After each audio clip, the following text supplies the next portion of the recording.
Yes, I got the book, and that's really cool. I really appreciate that. That book was a time capsule for me because that book is from the first tour that I saw Kiss. Like, I was a Kiss fan all through my childhood, and the first concert I went to was that tour, the Farewell Wall tour. So that was really cool to have that. I'm pretty sure if I hadn't have been 6 years old and had my own money, I could have got this book at that show. It would have been April of 2000 in Charlotte, here in North Carolina. It was my first Kiss show.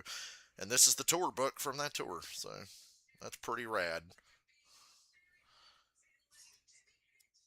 I love the pictures of Ace. One of the pictures of Ace in this book I actually had hanging on my wall for a long time. That poster's still around here somewhere.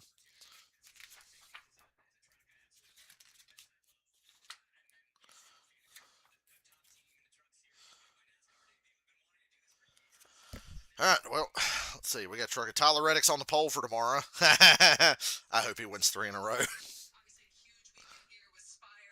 Turn the volume up on my television. Truck race on Fox, not FS1. It's on Fox.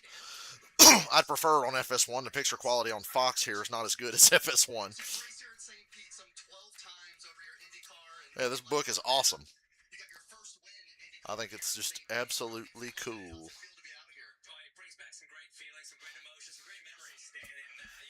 I was 6 years old, jeez.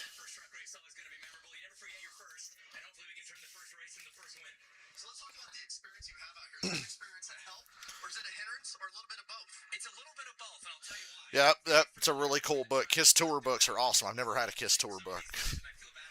Like I said in one of my streams yesterday, I said I ball on a budget when I go to shows. I don't buy a lot of merch, so it's really cool to get that tour book 26 years later.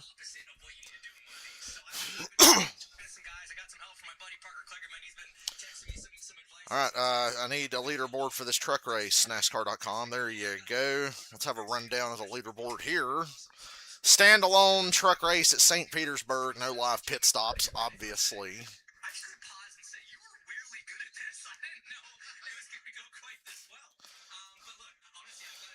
Connor Mosack on the pole. James Hinchcliffe qualified third. Hell, Dario qualified sixth.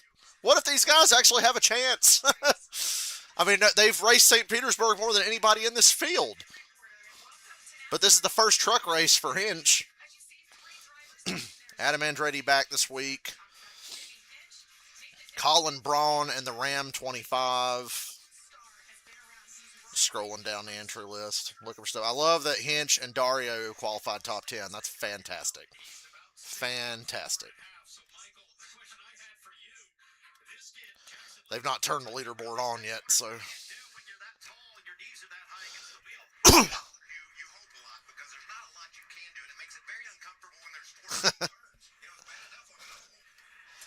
I appreciate you. You're one of the few people that talks in my streams. People watch, they just don't talk. And I'm just like, come on, man, talk. Sit here and talk to myself all day. Who are these hot chicks?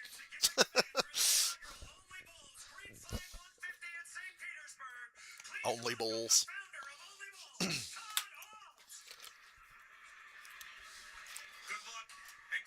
A lot of road racing to do today.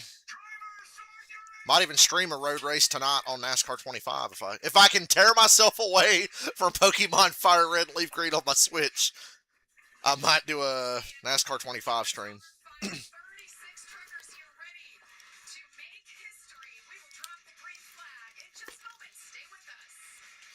Should do a truck race at Lime Rock in NASCAR 25. That'd be fun. Haven't driven Lime Rock in a while. Haven't done it since career mode. Won an ARCA race at Lime Rock in my NASCAR 25 career mode.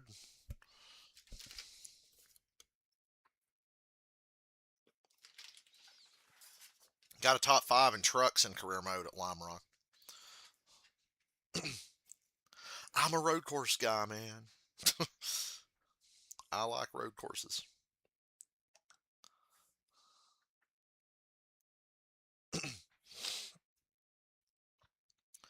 Tyler Reddick back-to-back wins and now a pole at COTA, which is also one of his best tracks that he's won out before. Man, Dude's going to have a chase spot clinch before we even get a third of the way through the season.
I always find it fun to watch a race at a road course that I don't really know that well, because it's like I spend the whole day learning the track myself and learning the tendencies and all.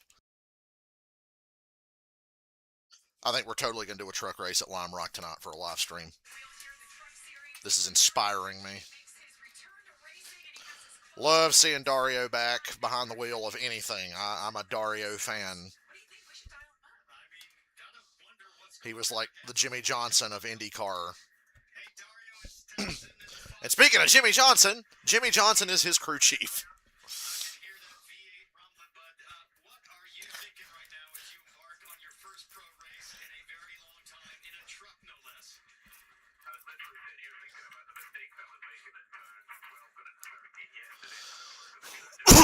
Didn't they get like 90 minutes of practice yesterday and qualifying? They did like extra practice because it's a new track.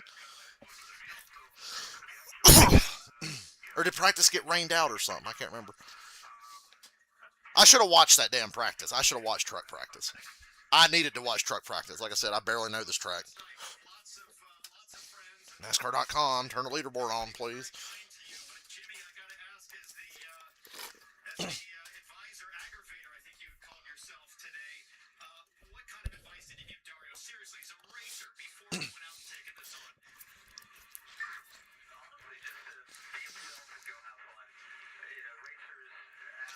And I love that Legacy has a truck. A truck deal with Tricon.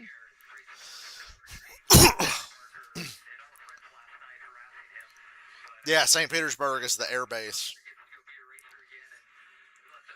There's a part of the track is on a runway.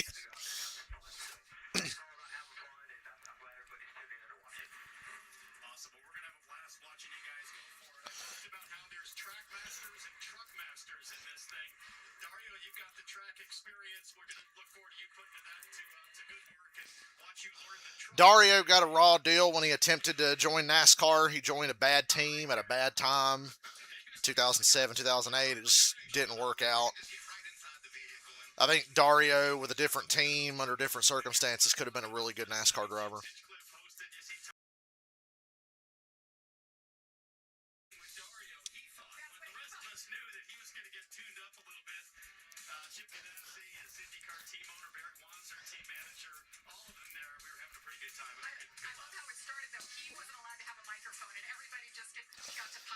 Well, Karen, I hope this is the thing that brings people to their senses. Like, look, man, I'm not the smartest man in the world, but I'm intelligent enough to know that he's full of shit. I'm the peace president. Give me the Nobel Peace Prize. I end wars. Oh, wait, never mind. We just bombed Iran. Like, I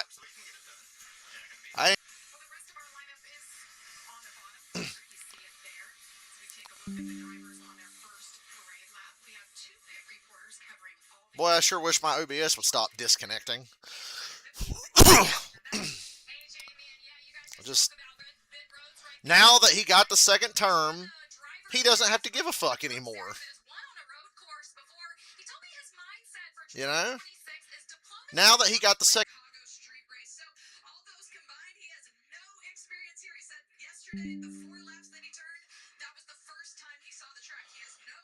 I'm anti-genocide too, man. Like, that's been my stance the whole fucking time.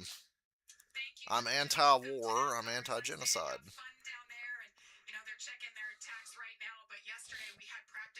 They weren't our enemy before.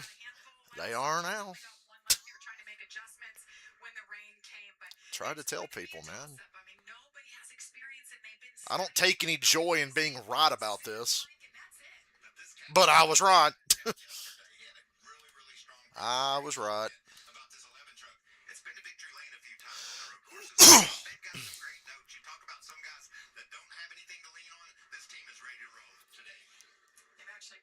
Sure wish I had a leaderboard to show you guys, but I guess NASCAR.com doesn't want me to fucking have one. They're checking pit road speed right now.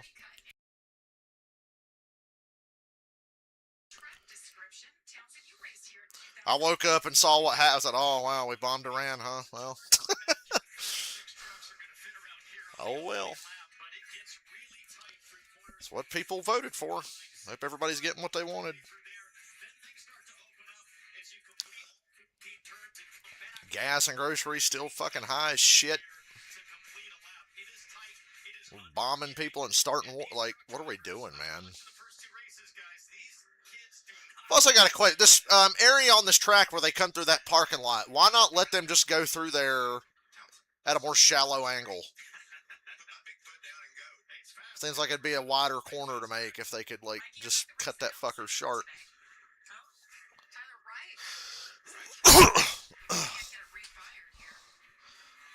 Reef's truck is stalled on track under the.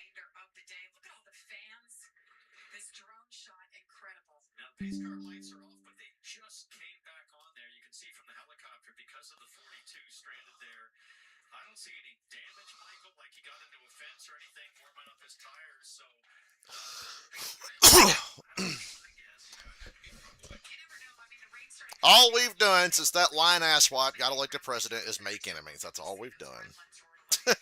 Ruined our reputation with the rest of the world and make enemies. I mean, call a spade a spade.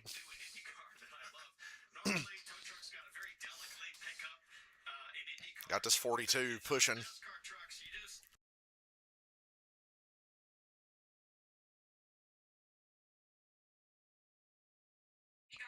There we go. 42 fired up. He might actually be able to race now. All right, we'll be going green next time. We get an extra pace lap.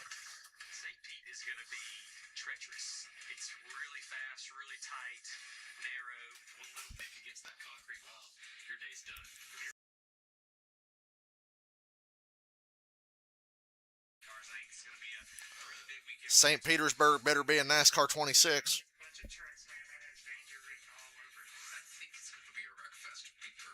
Tyler Akrams says it's going to be a wreck fest. Well, our Raleigh Series race is like what, 3:30? We got a few hours to kill. I'm in no hurry.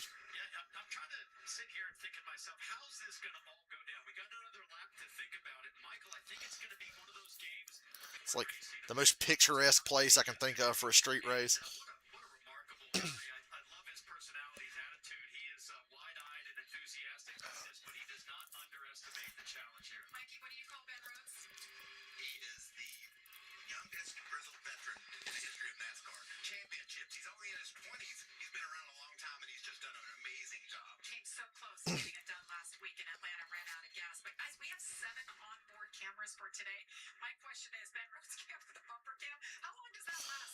Man, Cowboy ain't sent me the diecast I bought.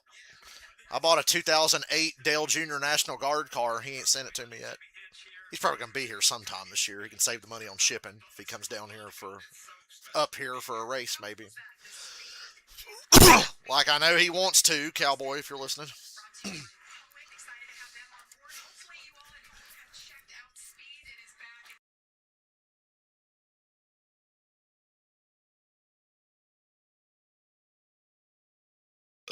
Excuse me, I just had dinner. I had lunch. My dad bought me lunch at my favorite Mexican place for my birthday. My birthday was a few days ago. So my dad bought me lunch today, and then my mom's buying me food tomorrow.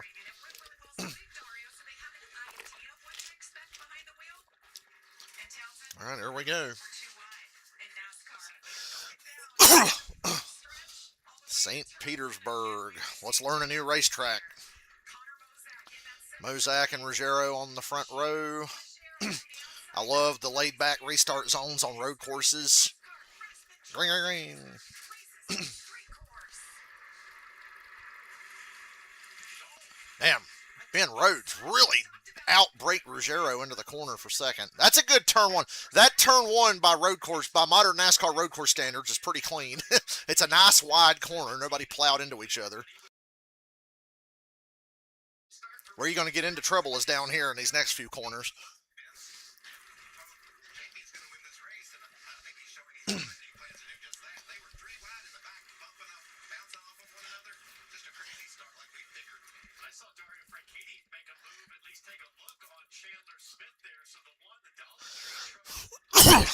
Sorry, I'm watching Dario and I'm watching Hinch. Hinch is running fourth. Dario is sixth.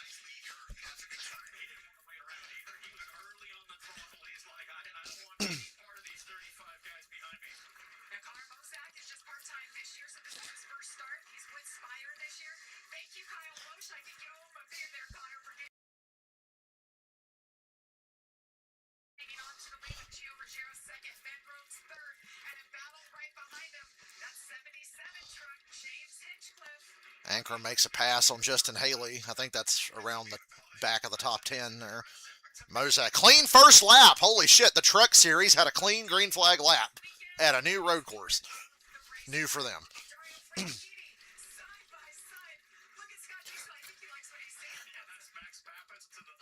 I hope Dario doesn't get overly aggressive early. He's smarter than that, but I know he wants to make a good showing, so patience, my friend. They obviously have speed. They qualified really well. I think he and Hinch legit have a chance. Obviously, Mozak's the guy to beat.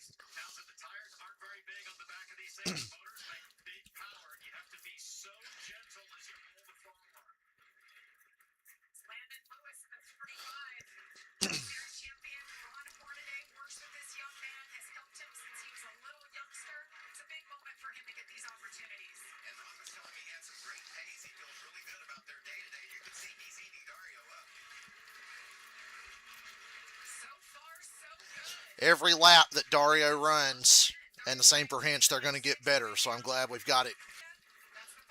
We've had some really fun entry lists in the truck series. Speaking of fun entry lists, Zillage and SVG are in the O'Reilly Series race later today. Both driving for Dale Jr. So you know they're going to be fast. Justin Haley got spun. He should be able to get it going. NASCAR's been real lax on cautions this year anyway, and we're on a road course, so.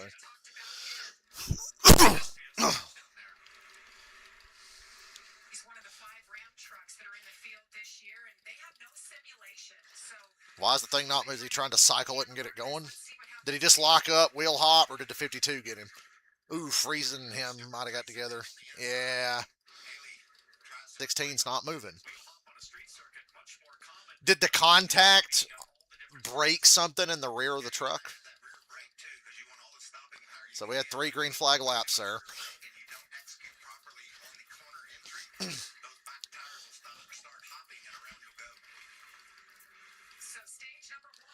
Haley's not. I think something's broke in the rear end. He can't move.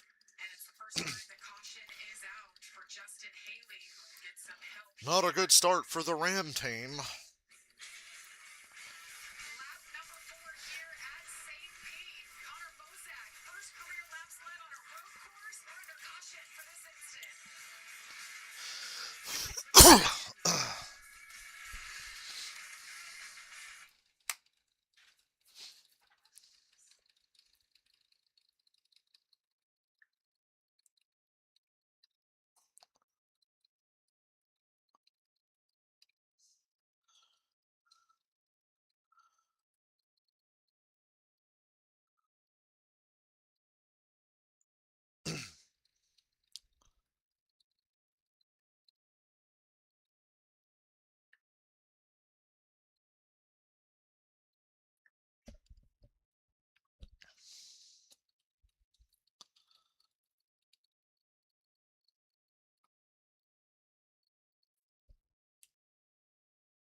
Watching 3 laps of that really has me wanting to play NASCAR 25, but we're doing this and then the rally race, so I'm not going to get to play for a while.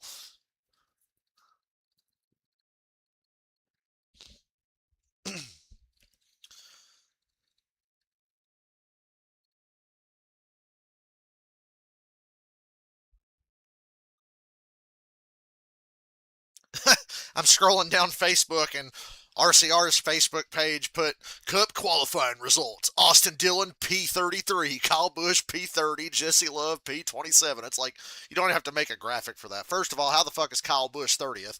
Coda is like his best track right now. The last couple of years, Coda is Kyle Busch's best track, and they qualified 30th. What the fuck?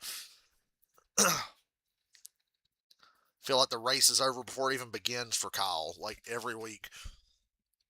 He almost won Coda 2 years in a row in the 8 car, and now they qualified 30th for tomorrow. Man, that's the life right there. Be poolside watching a NASCAR race.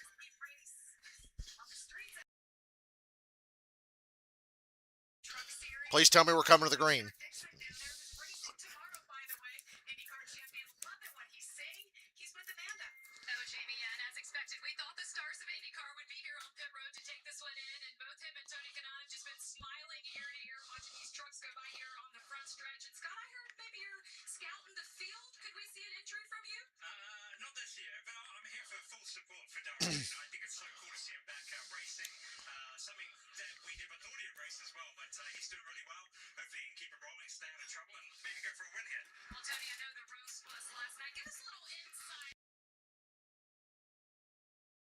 Tony Kanaan.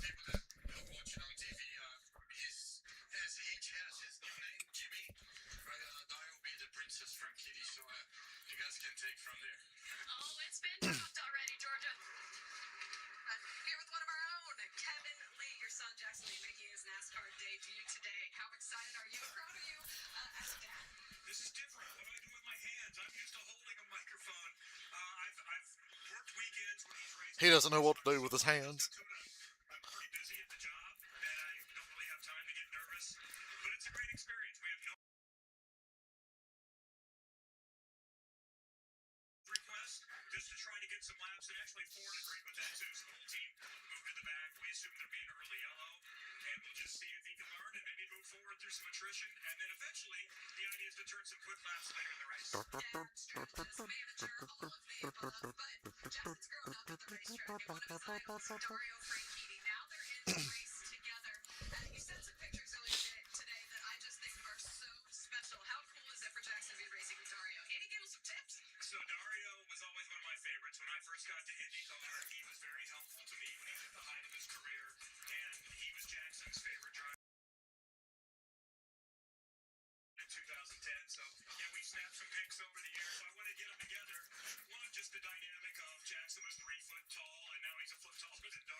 Oh, I guess, most likely, me and Dylan are going to Bristol in a few weeks. Darlington is a maybe.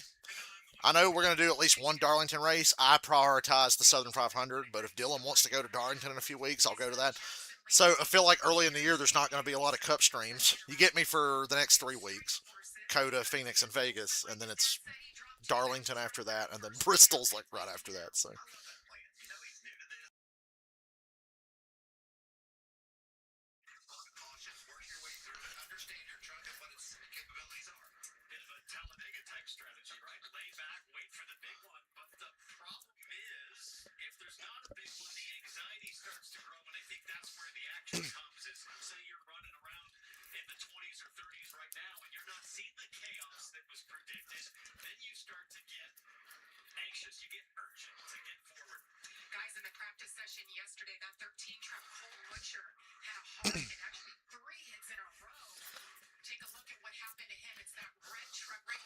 damn, I didn't see this yesterday.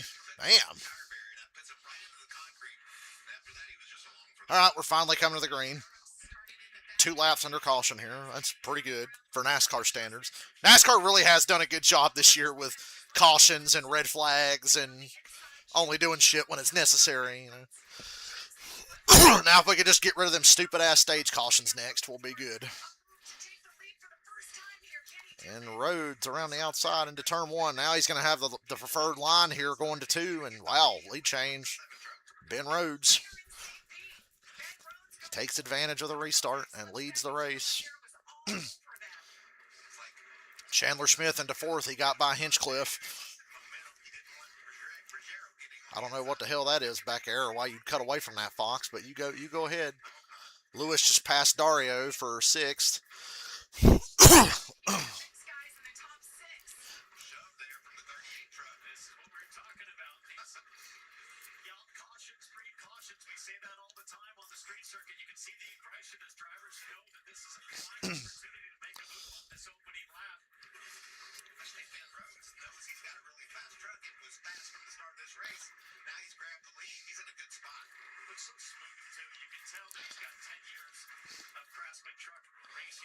Yeah, Ben Rhodes, 10 years of truck experience because he's never good enough to get a ride doing anything else. Is Ben Rhodes the worst multi-time champion in NASCAR history across the top three series? He's having a good race right now. Pulling away, jeez. He fucking gapped him that lap. Ruggiero and Chandler Smith for third. Oh, Dario wheel hopped into Hinch. They both save it. Damn. Dario sent it and he wheel hopped into Hinchcliffe, but saved it and they both drove on and Dario got the spot. Dario's in the top five now. Oh my God, man. Remember when I said earlier, I hope he's not like overly aggressive because he thinks he has to make a showing today. Like just take what they give you early. He he really pushed his luck there.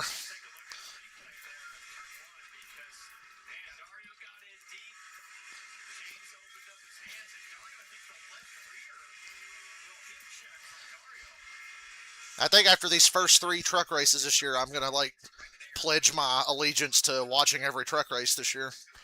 Look at Jimmy. Look how they're happy. Yeah, he almost fucking junked it before we even get to lap 10. But look at that pass.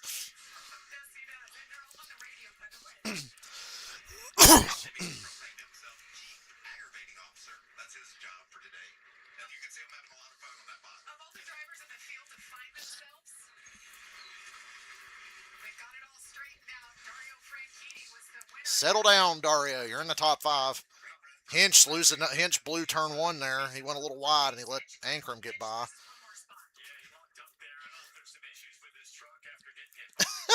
Dario could have knocked the alignment out of that truck.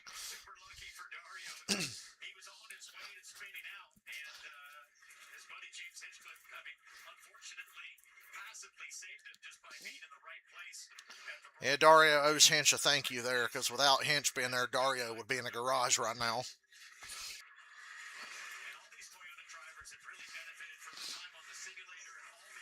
The curb hopping there.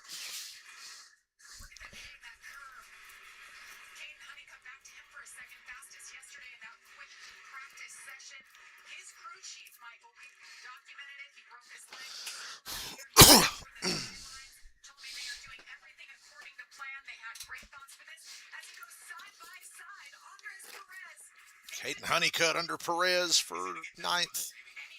Good pass. A lot cleaner than Dario's pass.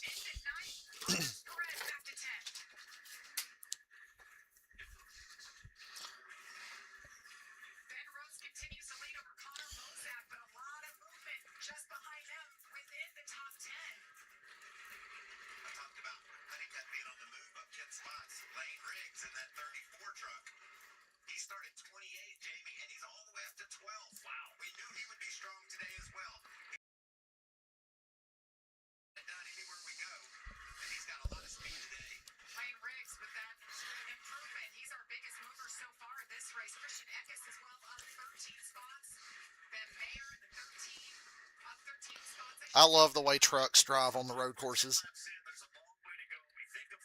Somebody's been in the back of Lane Riggs. That Long John Silver's logo is dented in.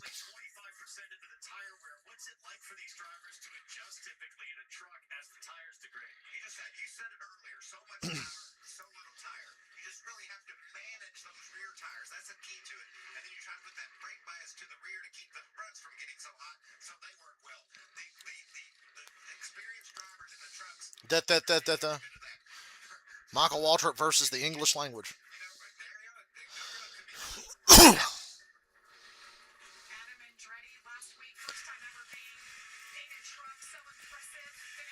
It's crazy that trucks have like 3 races to start the season. That's a lot of races for them in a row, where there will be like a month or two spread throughout the season where there won't be any truck races.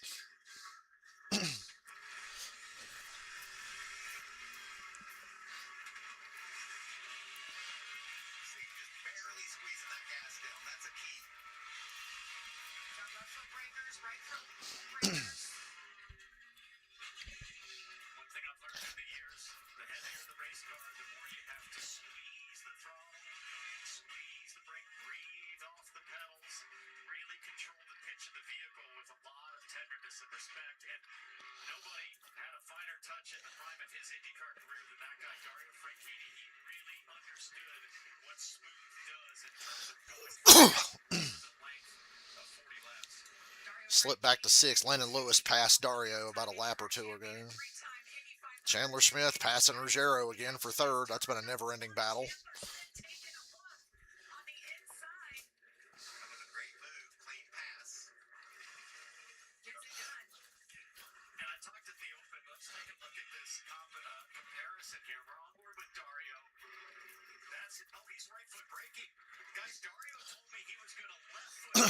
Dario's right foot braking.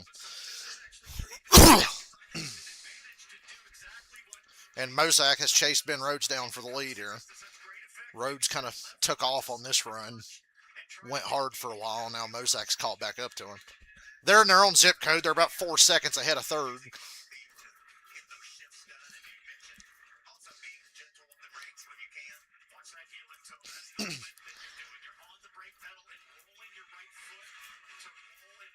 Zoom that camera in.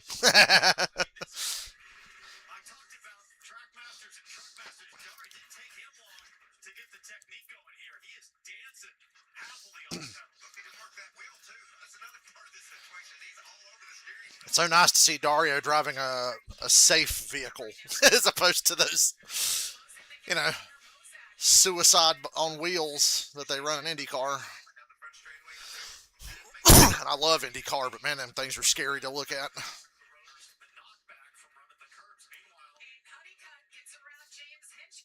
Hinchcliffe slips back to 9th. He's not been the same since Dario rocked his world.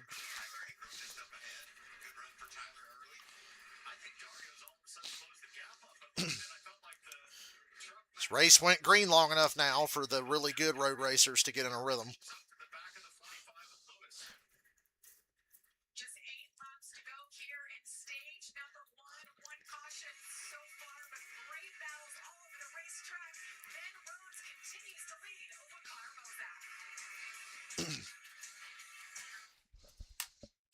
Ooh, side by side in a truck race.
Good race for the lead.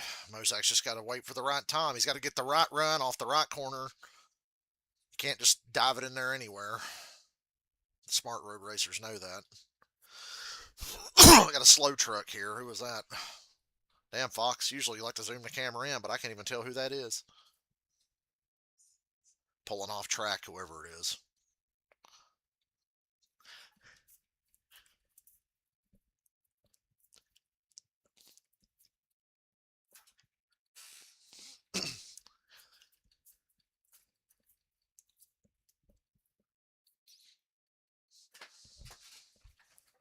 Y'all talk too much.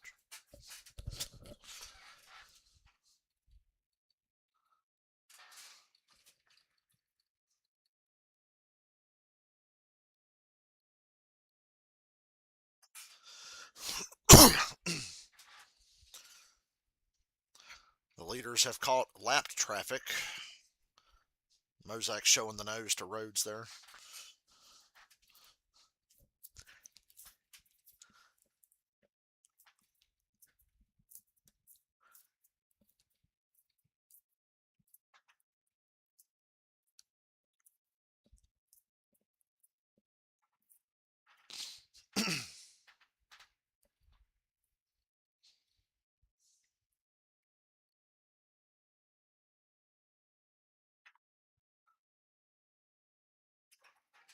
Truck Series live from St. Petersburg, and we have a battle for the lead on our hands, gentlemen. Ben Rhodes up on the wheel trying to hang on, but Mozak's way better than the 99 under braking, but he's not going to overdrive the corner. I think he's just kind of playing with him right now, Michael. 5 to go in stage 1. Remember, no competitive, no live pit stops here during the stage break. The only thing, you have the option to stay out if you want, but everybody's going to want to pit here.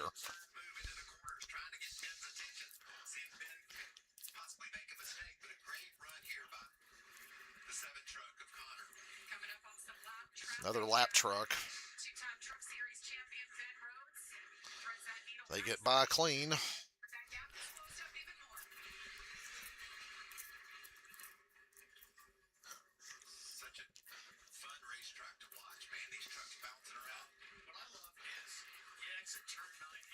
Remember a few years ago, people you could never do a NASCAR street race? I'm glad that's been proven wrong with Chicago and St. Petersburg. God, it's a cool shot. Racing by the little pond there.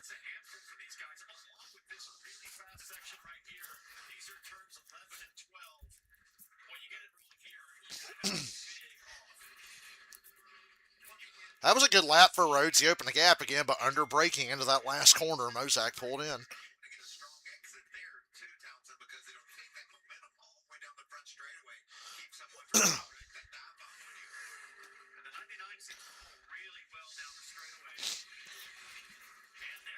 Ooh, locking a right front up there into turn 1.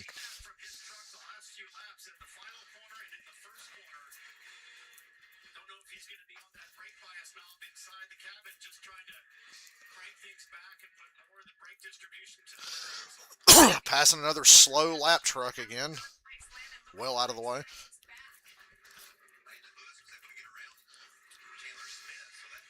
Looks like everybody did their road course homework. I thought this race had... I mean, the day is young. Damn, Mozak almost spun out. The day is young, but I thought the start of this race really would be a clown show, or had the potential to be a clown show. I love road courses with a long straightaway. So this place is right up my alley.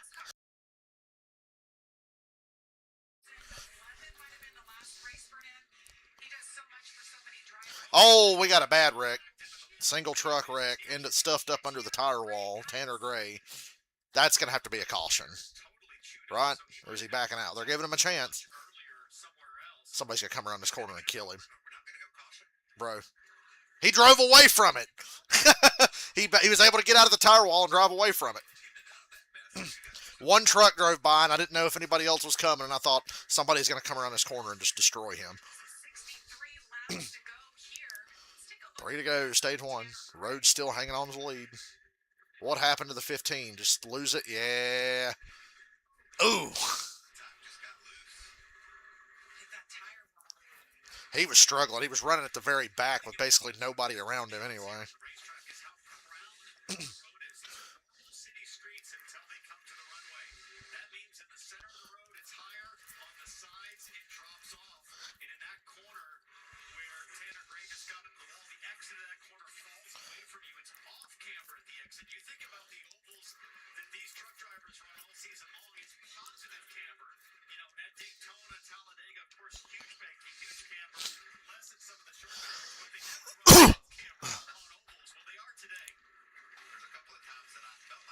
Two to go. Pretty much stuff to stick, but a nice job, I think, by Ben Rhodes of weathering that storm.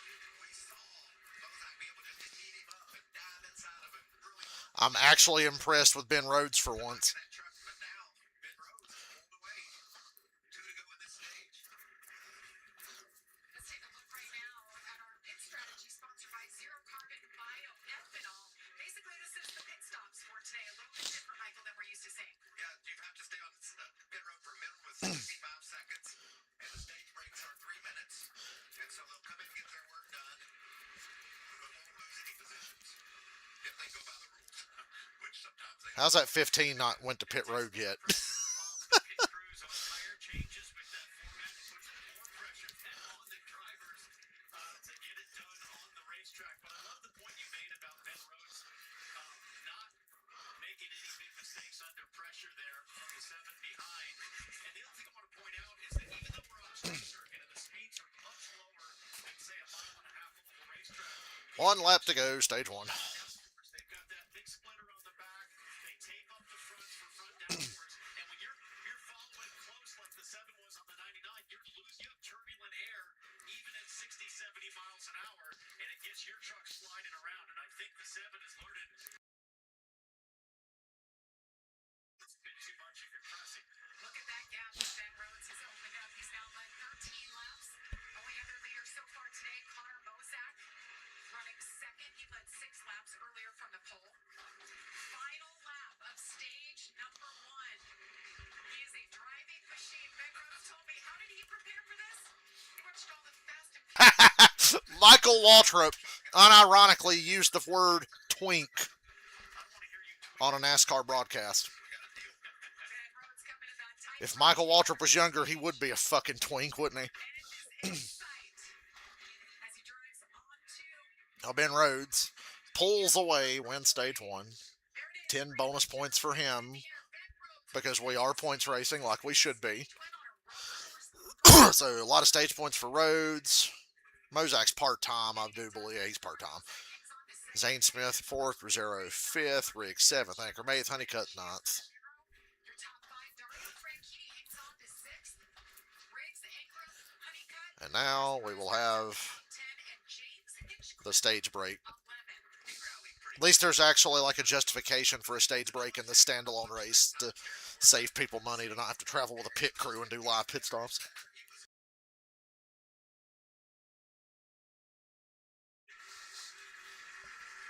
So that's cool. For Hinch, welcome to the trucks. Little contact, some passing, but it's been all about this guy. Ben Rhodes getting it done in stage number 1. Pit stops are around the corner.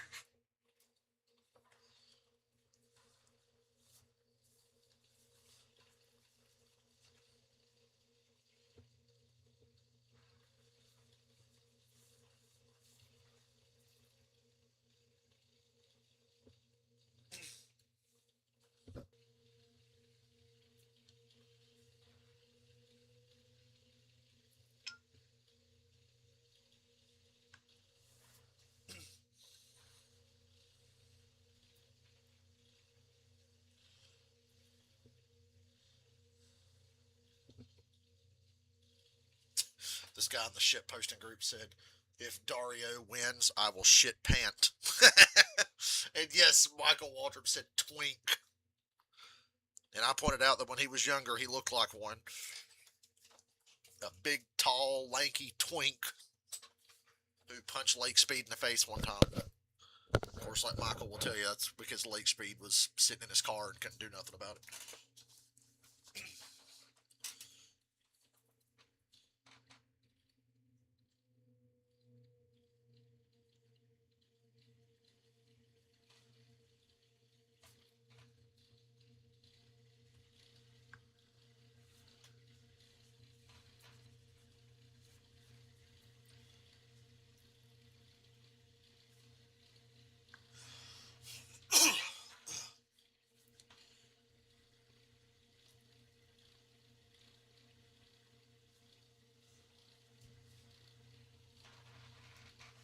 Motherfucker said twink. Them twinks over there.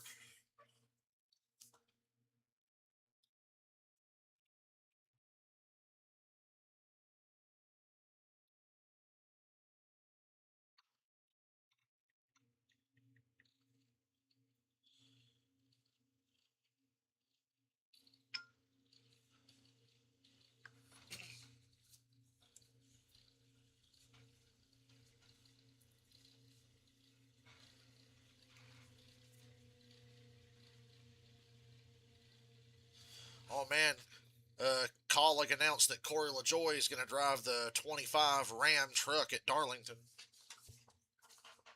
in front of 15 people, right?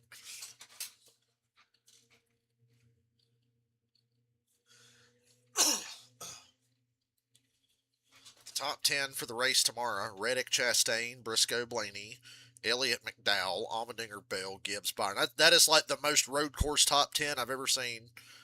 Reddick, beast on road courses. Briscoe and Chastain, underrated. Chastain's won at Coda before. Blaney, solid road racer.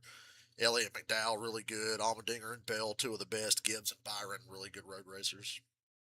SVG qualified 13th, but he's not looked dominant in a Cup car at Coda yet, so that kind of makes sense. That seems to be the one road course in Cup that SVG has not nailed down just yet. Where'd Zillich qualify? 25th. Jeez Louise. 12 Eastern race day for the Cup Series, 2:30 Eastern, and the Duramax Grand Prix at 3:30.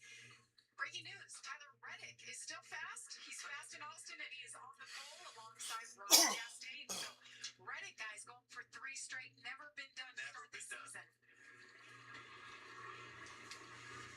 Connor Mozak here staying out at the end of stage 1. It looked like pretty much the whole field.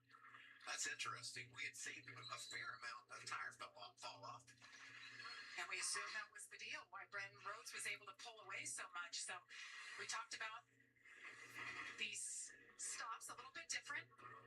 Non-competitive stops, as we talk about. There's no positions gained, no positions lost on pit road. Patiently waiting to go and change those tires and do some work. Ooh, don't want to miss pit stops. Oh, wait, never mind. Until everybody gets the go-ahead to go over the line. Let's check in with our pit reporters. Hey, Georgia. Well, hey, Jamie. Interesting call by Connor Mozak and the 7 team, and that wasn't made until pretty late in the stage. They had been telling him for a while to start conserving fuel and save. Mozak's going to stay out. Start of 2026, his best road course finish is 10th at the Roval last year, but we have to remember this truck won last weekend in Atlanta, so that felt very different. Sounds like I hear pit stops going on. He was conservative there, progressing over the race, and felt like he could have made a move if he needed to. But they're clearly on a different strategy there. He needs some wedge in the car in the rear, but otherwise he's okay, and he's happy with the car. But let's talk about his teammate, James Hinchcliffe. He told me at the beginning of this to go into this ring about that lockup that he's experiencing in turn 1 with this crew chief. They are going to take tires here, but I did hear that not a lot of tire fall off, which is going to lean onto his Chicago street race experience. He finished 8th there in the inaugural race there for the Xfinity Center. Chandler told me that that got him used to tight The walls Xfinity and Center? What? tight walls, but said that he just needs a little more lateral grip and right-handers to his crew chief. We talk about the IndyCar stars that are at track here today. Well, Connor Daly is in the ear of Chandler Smith. I like it. Connor knows how to get around this place, raced here multiple times, and Chandler getting it done. I mean, great job. He's 4th, came in here for some work, some adjustments all around, it sounds like, and I just love that Ben Rhodes. That's such a Ben Rhodes. Patching the right front of the 77 where Dario nearly killed him. Keep doing it. Take a look at Hitch's truck here. I mean, he's got big damage. Right rear as we take a look at some replay. Here's Dario Franchitti, who I think is responsible for most all of that right side damage. Everybody always says you race your buddies a lot harder than you do anybody else. James there to unfortunately receive and help him, and then the 34 just pushing the 77. Lane Riggs says, move over, Excuse sir. me, I am coming through.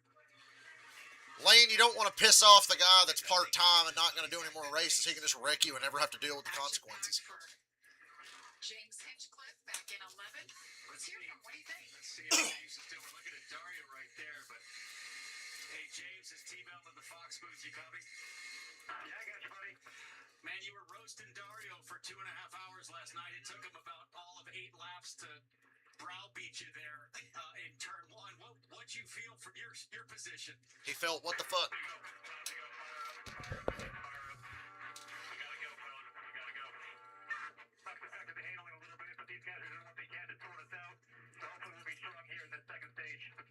All right, fire up and get going. They're rolling.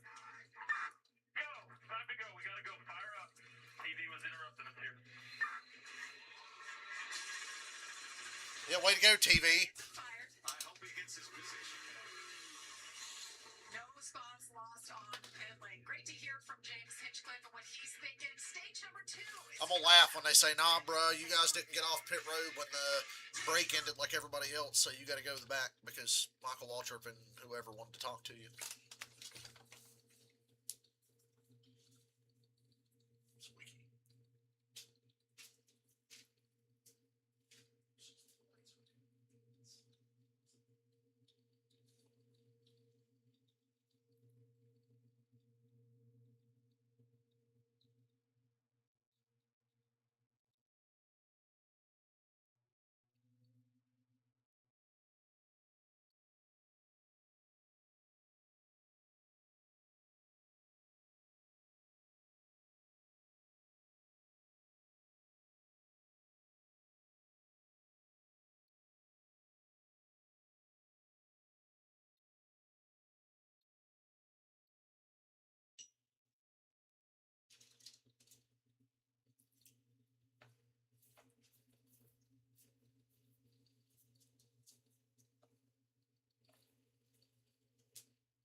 Only Fox would fuck up the pit. Yeah, Fox would fuck up a non-competitive pit stop.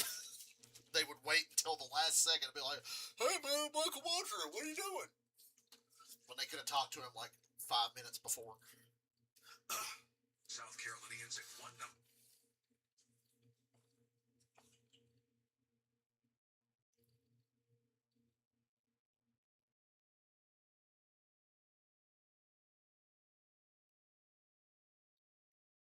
Be right back. And breaking news, the Mid 400 Unlimited race streaming live on Speed on Fox YouTube channel on Saturday starting at 1 Eastern. The Jimmy Johnson in-car cam experience will be streaming on all Speed on Fox social channels. Guys, the Mid 400, growing up in Las Vegas, you've always heard about this truck race.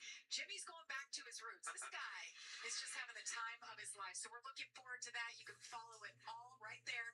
Speed on Fox social channels and the YouTube channel. Let's ask him about it. Yeah. Jimmy Johnson, it's Waltrip in the game from Fox Speeders. Yeah, buddy, got that. Wow, you're going to do the Mid 400. Tell me a little bit about that experience. I mean, it's been so much fun watching you in your element here today. How's that going to feel? Man, I'm excited. I guess I'm going back to my roots in a lot of ways to go truck racing. You know, next weekend I get to get dirty. Cannot wait to be in a trophy truck again. Fun suspension, horsepower, and such. So I hope everybody enjoys the stream that's going to come off of that. I can't wait to get in that truck. We can't wait to watch. Fox will have it all covered for you. And, I know Oh yeah, I forgot Jimmy Johnson's going to run the truck race at San Diego later this He year. got a little bit wild there.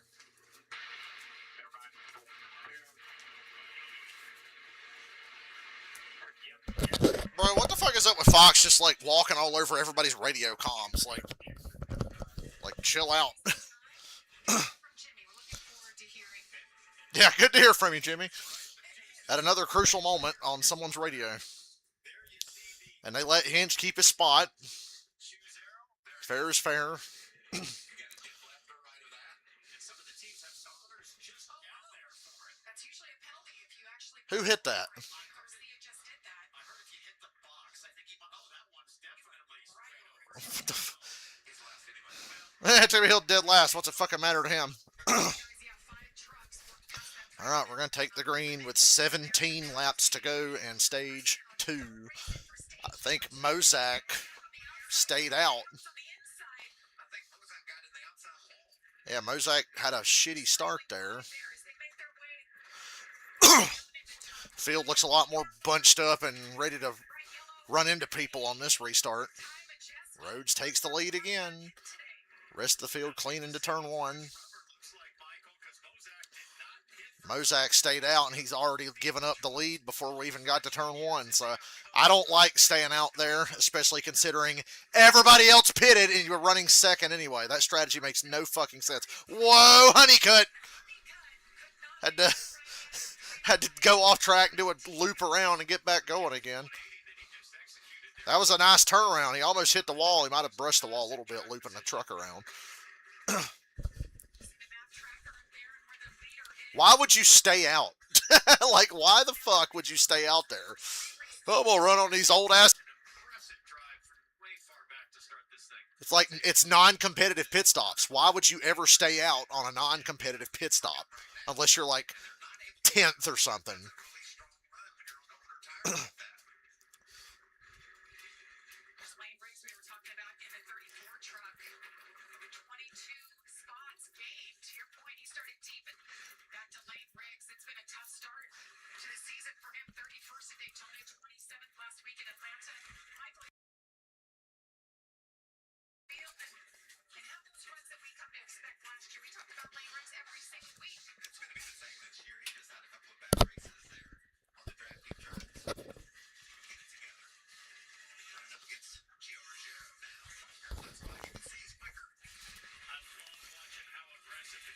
Lane Riggs just running into the back of everybody. If he catches you in that last corner, he's going to run into the back of you. Mozak's back to 6th. Yeah, great call on staying out there, fellas. You gained 1 whole spot to start the run, and now you've given up 6. Good God, Lane! That was optimistic, but he made it.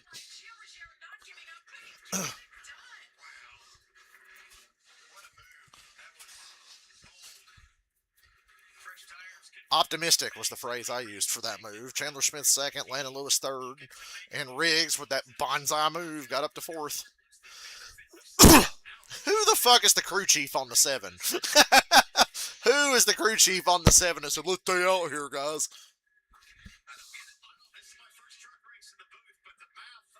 The math ain't mathin'. Did they forget it was non-competitive pit stops or something? Because, oh man, Adam Andretti, the good God Almighty. That's going to bring out a caution. That 5 ain't moving. Oh, he's rolling now. A lot of debris over there, so we're going to have to clean that up. The tailgate on that thing's fucked. Hey, Mozak, you can pit and get your tires now and start dead fucking last. Got a lot of damage on the Napa truck of Eckes.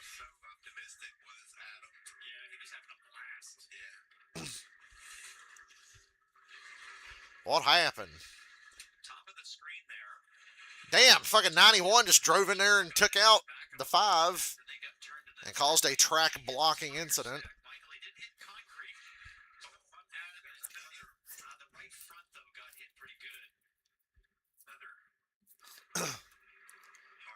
He just wiped him out.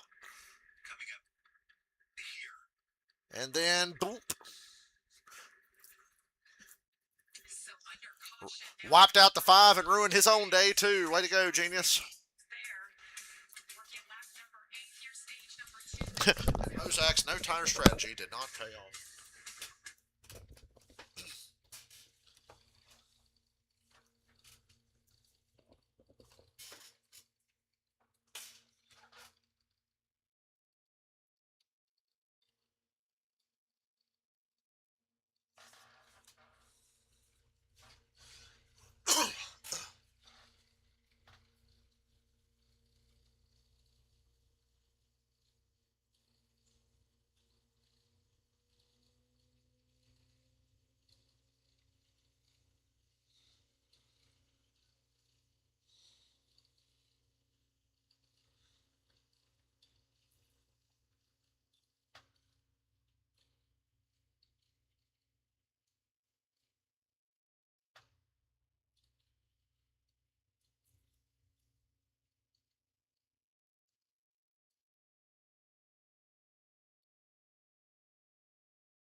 They literally just sabotaged Mozak's entire race. He's not going to recover from this. He'll never have that track position back.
Also, remember tomorrow, higher horsepower in the Cup car because they're on a road course. All tracks smaller than 1.5 miles plus road courses this year get the horsepower boost. So, woohoo!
A lot of trucks on pit road here.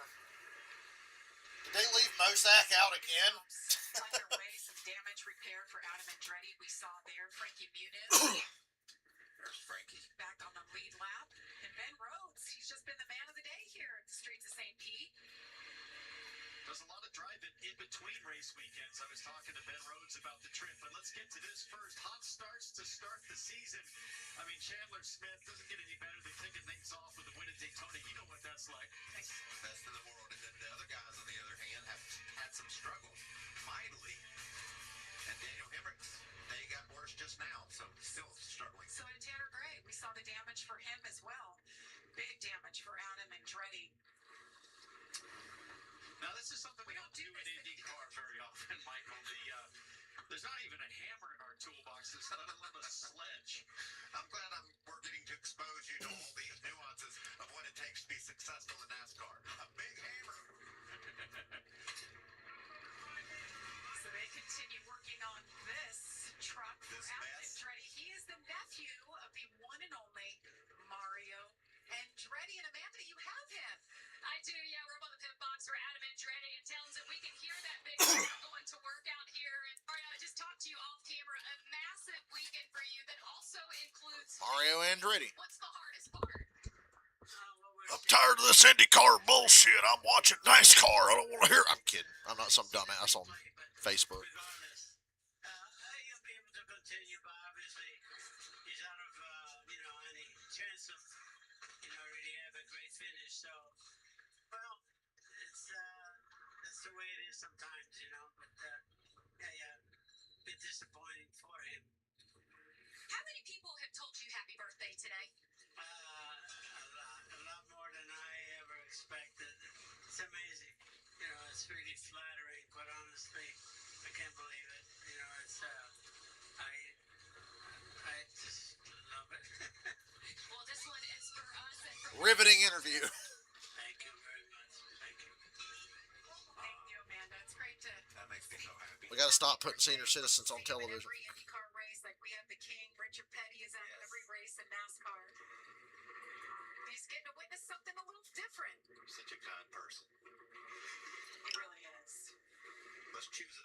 Motherfucker, did I not just... Well, Ben Rhodes has got a lot of experience running at the front of this thing, and he goes driver's left, which would put him on the outside there in turn one. So he likes staying on the racing groove down there in turn one. It gives him the position for turn two if they do run side by side. I think that's what Ben Rhodes is thinking right now. I like that strategy. Great aerial shots. Great job by our camera crew. Hey, they had Mosak stay out again. Three wide at the choose box. Welcome to the Truck Series. Bathroom break? What's going on here, Mike? Like trying to get to the track this morning. A little bit bound up. We're expecting 200,000 people throughout these 3 days here this weekend. So a lot of new eyeballs on the NASCAR Truck Series. There's one of those Rams, a lot of eyeballs on Ram coming into the Truck Series. Mini Terrell won their drive for a ride contest. Race for the seat, dumbass. The drive for the ride. Get the name of the fucking show right. Hell, it aired on this network. And Mikey can't even get it right. Not going green yet.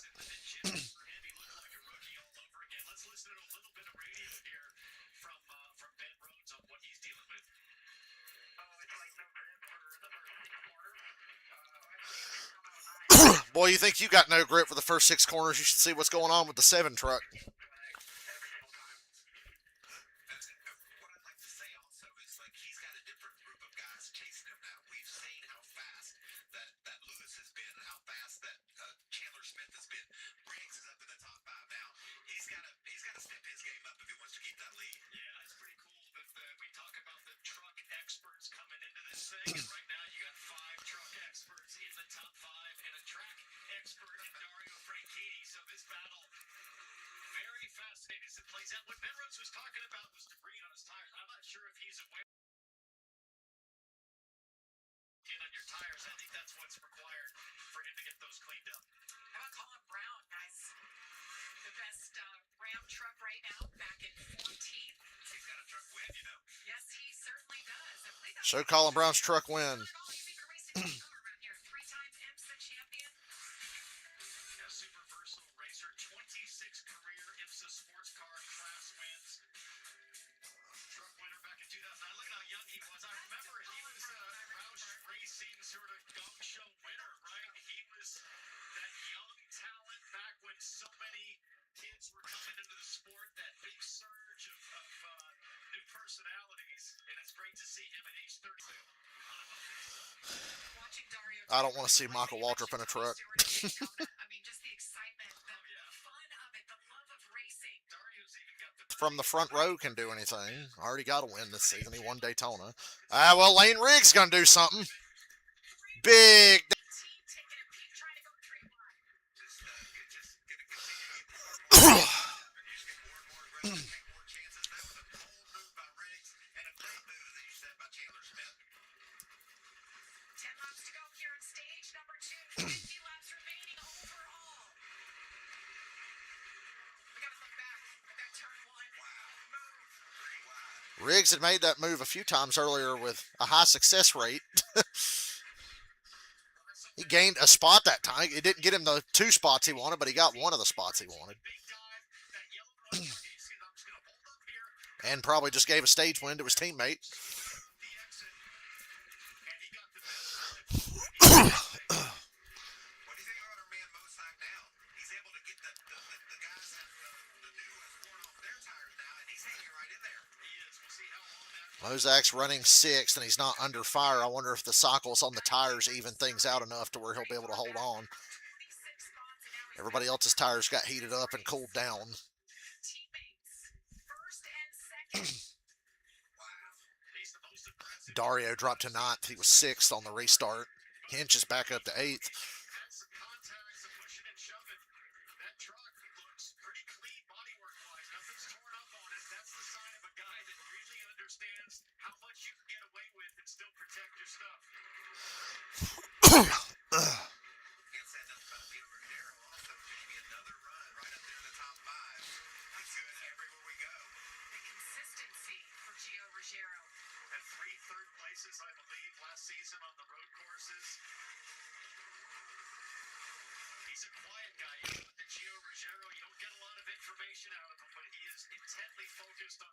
worked really hard along with all the other Toyota drivers. We talked about everything in the simulation, and now Lane Riggs right back on the 38. I think Lane Riggs might have the fastest truck. Let's get an update on Lane Riggs. Amanda. Yeah, I just want to add at the end of the stage. I see debris on the front stretch.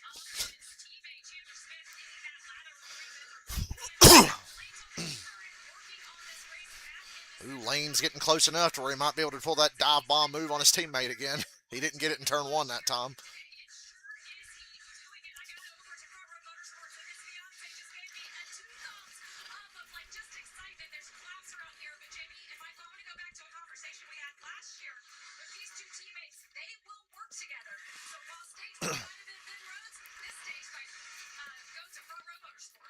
That's what they're doing. This is the plan, right? These two teammates get along so well, Townsend. They were paired together last year.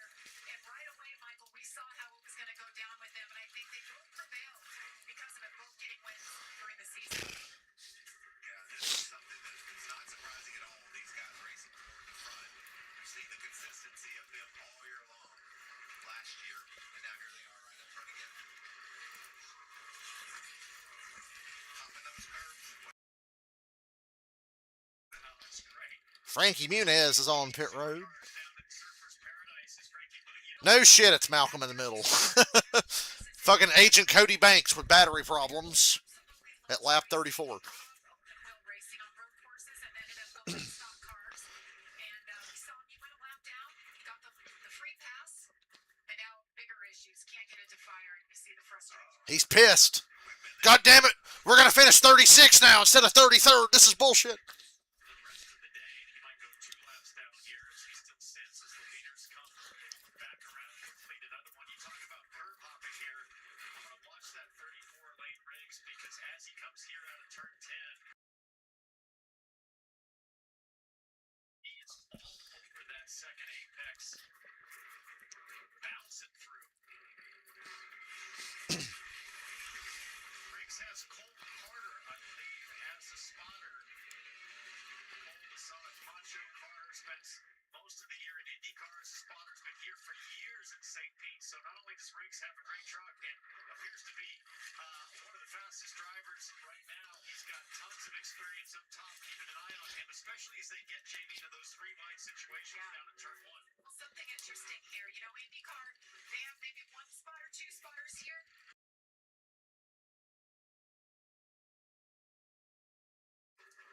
Georgia. Thanks, Jamie. I've actually made my way now because I want to highlight the spotters. As we know in motorsports, teamwork makes the dream work, and especially here on street. Teamwork makes the dream work. So important. You already alluded to it. They have 3 to 4 spotters, but something I found interesting, there are only 2 spotters in the whole group that did Atlanta last weekend, and there's 7 spotters being split between IndyCar. That is my favorite part of the track, down that little straightaway, past that fountain, at the turn. and you can see the water. They're scattered throughout the course themselves, but so important and doing a fantastic job today here on the streets of St. Pete. I love the crossover too. You know, you get these IndyCar spotters, they get a ring from a NASCAR driver, and they're double this weekend. It's not Majeski. He's got that 88 truck on his And run up inside. Majeski's 5th. He's been non-existent all day long. He was outside the top 10 for most of this race. He's 5th all of a sudden. Good call by Mikey for once to point out how well Majeski's doing. Mosak's 12th now, by the way, still losing positions. So yeah, their whole strategy, and he pitted. He pitted with 5 to go here. Well, I guess they'll pit and then stay out. I guess he ran as long as he fucking could, and he pitted that lap, and Fox is making no mention of it. So remember, Mosak pitted with 5 to go in stage 2. You are allowed to pit under green. He makes his way forward. Ty Majeski running 5th. Listen to what our friend Dario Franchitti There's debris over there. $1 tree truck currently running in 8th. He's fast. Here we go to Dario still in the top 10. He's been top 10 the whole race.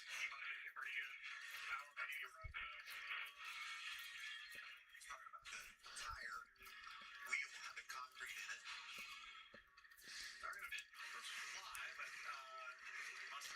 Man, I'd be out on my boat watching the race right now.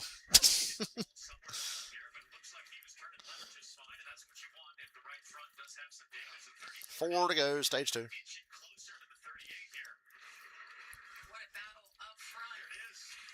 Big dive into turn 1. Riggs has been good at this all day long, but he can't quite get there. 38 arcs the corner and gets a good runoff, stays in front. Little teammate work there. They were He didn't clean out his teammate. He's being a lot more careful. Chandler said I can defend that, but it's fast, obvious right now that the 34 is faster than the 38. And he's driving different, Michael. He's Mozak looked dominant, then Rhodes looked dominant, then Smith, but now Riggs looks like he's just as fast, if not faster, than Chandler Smith. and shortening up the distance between 2 points. He seems very confident, very comfortable, not just banging those curves, but giving a little bump to competitors to get himself forward. An unbelievable drive based on where he started. 26 spots. He's moved up. And you mentioned it earlier about the wake, the air off the truck in front of him, plus the view. You can't really see all these things as well when you're sucked right up on the back of another guy. And to be able to drive like that with all that considered, it's amazing. Watch Riggs right here. See the difference right there? He's a good 6 to 8 feet further drivers left, shortening the track up right there. The other thing running in that wake, engine gets hot, brakes get hot. That was close. He's going to make that dive bomb again. He's got the momentum. You I can think see he's it. going to go for it now. I like it. 3 to go. Here comes the 34 again. Chandler's giving him a lot of space. I think he might make the pass. No. Doesn't touch his teammate, though. Chandler holds the lead still. Oh, crossed him up here into this next corner through the S's. Oh, they both slide out of that corner. Defensive line here from Chandler. But the 34 is just outbreaking everybody he gets around today. And there is the pass. They're racing each other really well, I gotta say. And Riggs finally takes the lead. That was nice.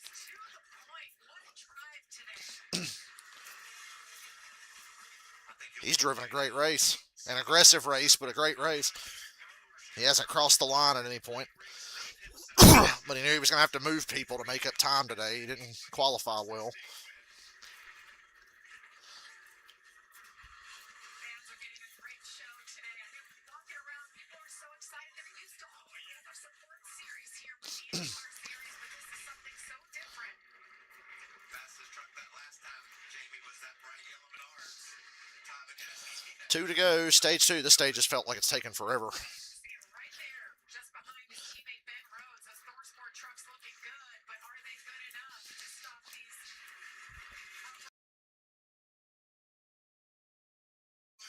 Majeski going for 4th.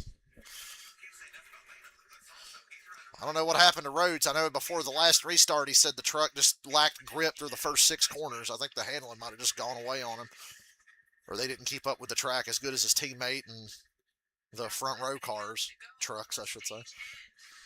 Well, Michael, we debated at the top if it was going to be truck masters or track masters, and I'm going with truck masters. These guys, it doesn't come as a surprise to me. They understand how these things bounce, slide, pitch, heave, all of the dynamics of a truck. Guys with experience have the edge today. For those of you wondering, there is it's been top 10 all race long. James Hinchcliffe back in 22nd. He had that Stage 2. Riggs is pulled away by a second and a half on his teammate. Oh, there's where Hinch lost a lot of track position. He locked it up a lap or 2 ago. And had to spin her around. So he's back in 22nd. Stage 1 had a nice not going to be a factor in this race. final lap here. Stage number 2. It just shows you how hard it is to come out and race against the guys that do it every week and the guys that have driven these things on road courses every year, like Riggs and Chandler and Majeski and Rhodes. Because Dario and Hinch obviously know this track better than them. They just don't drive these vehicles as much.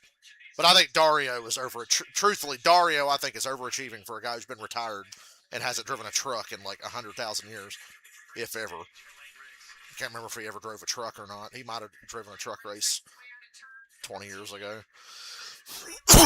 10 bonus points to Lane Riggs, 9 to Chandler Smith. On a road course. Heck of a drive, a 27 Good stint for front row there. Thrilling run with Chandler Smith, his teammate. Smith ends up second. Landon Lewis hanging on to third. And now for the really long stage break and the non-competitive pit stops. Exciting stuff here from St. Petersburg, Florida. First time ever racing on a street course, and the boys are putting on a show.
Y'all talk too much.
And a lot of fans out watching this for the first time here in the streets of St. Pete.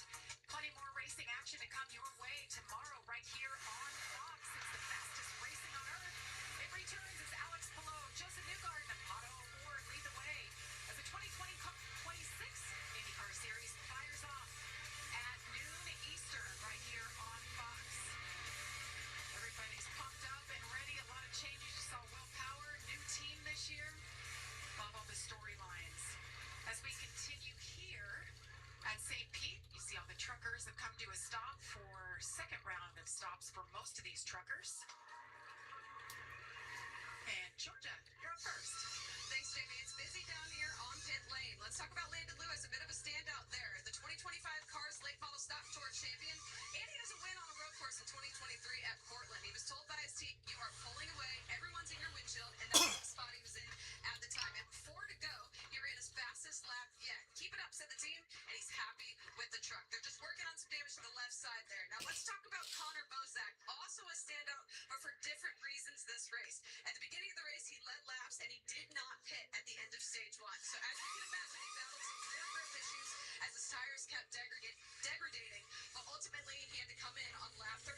damage to the left side of the truck. He's going to come in again. He's on pit lane right now. The left side was still dragging, and they're going to try to salvage their day in this last stage. Amanda.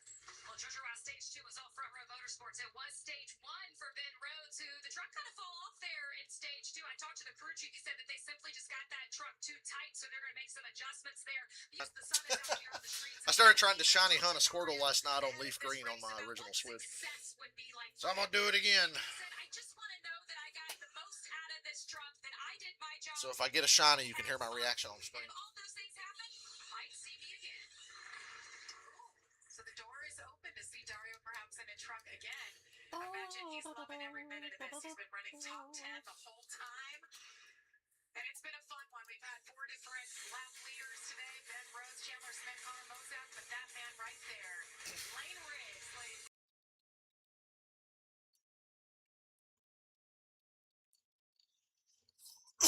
Anytime I got downtime now, I just shiny hunt for a starter Pokemon. I don't know how many times I reset last night and didn't get a shiny. It was a couple of hundred. I just sat here watching TV and shiny hunting. Fucker. 1 in 8,192. I think this is going to be the one.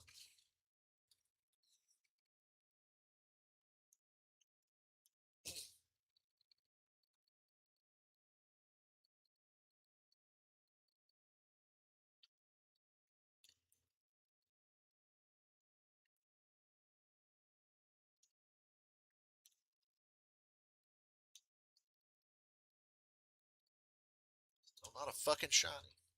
Shiny Squirtle kind of sucks. He's ugly, but I got a Ivysaur and a Charmeleon on Pokemon Fire Red. They're not shiny. I didn't shiny hunt them, but I'm like, I'm gonna shiny hunt one of these fuckers.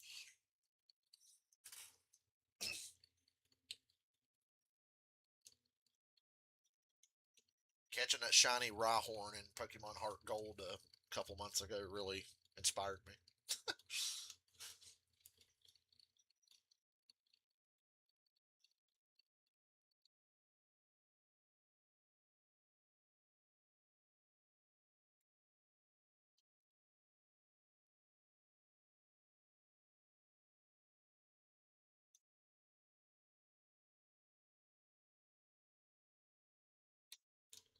Still not a shiny.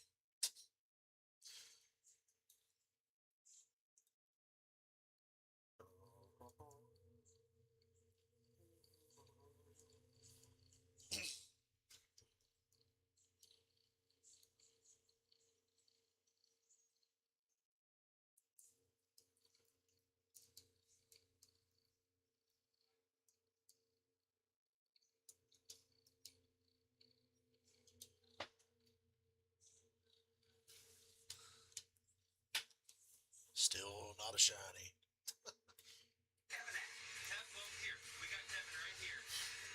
Are they doing drivers only at Darlington? Apparently, we had an ice cream eating contest.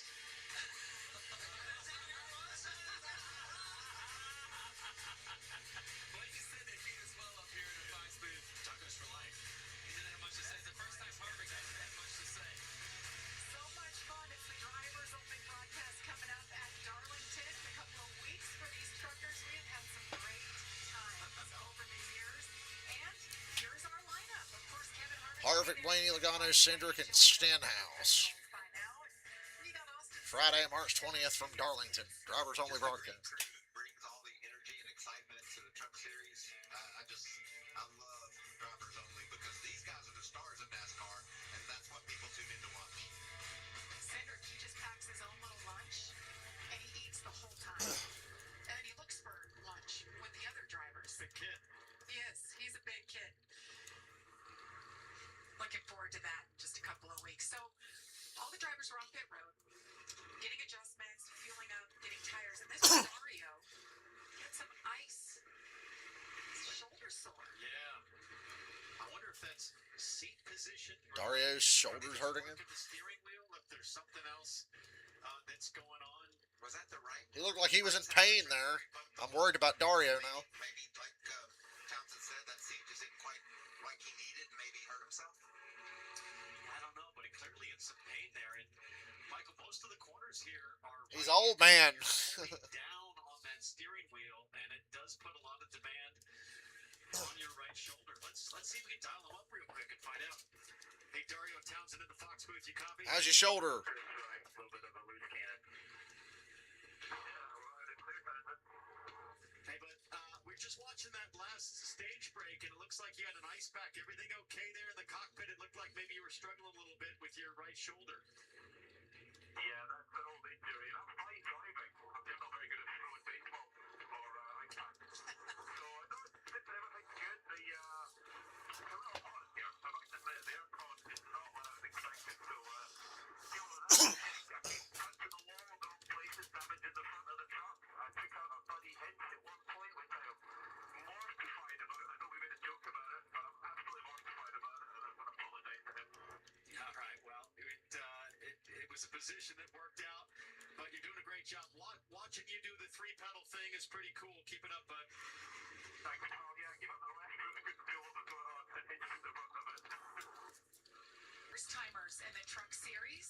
You can see those knees. You talked about what it's like being in one of these trucks as a tall cat. Yeah, but look at how he's doing up to 25th. Started all the way at the back on purpose just to kind of learn and stay out of trouble. But remember, yesterday he couldn't even turn this thing. You could see where they moved the steering column up probably as high as they could get it. Get his hands clear of those knees at 6'4".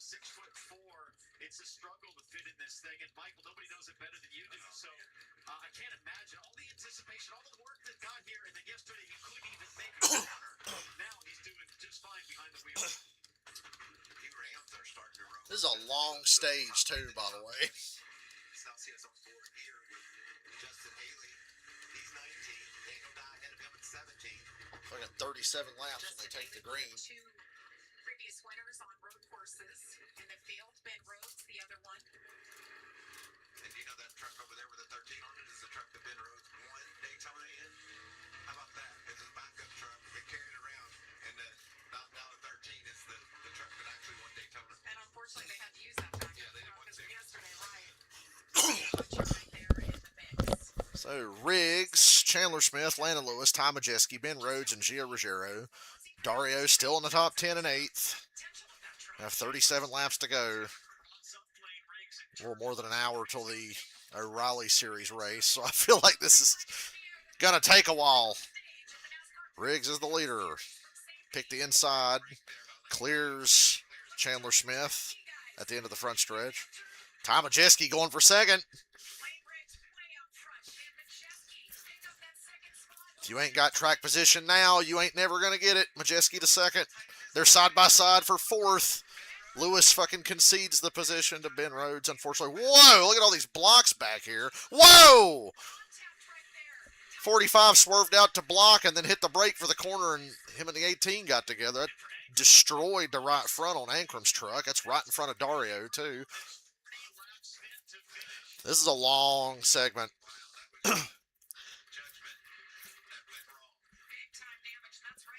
That killed the 18 truck. He was having a pretty decent race. He was top 10 for most of this.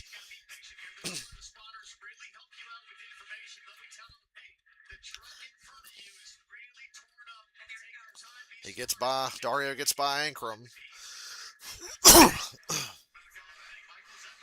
Whoa, Dario cleared himself in front of the 18, but he was just barely clear. No, it's not. It's coming out of the 18.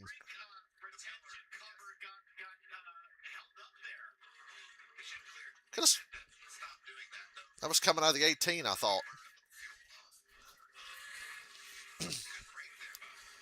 Riggs, Majeski, Chandler Smith, Ben Rhodes, Landon Lewis. Chaos behind them. Made it a green flag lap. I can't believe it. I'm shocked every time they don't pile up on a restart.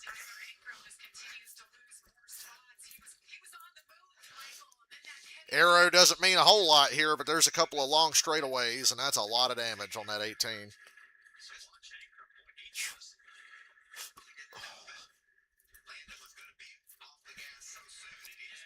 Bet that 18's real fun to drive right now. Dario 7th. Restarted 8th, up to 7th.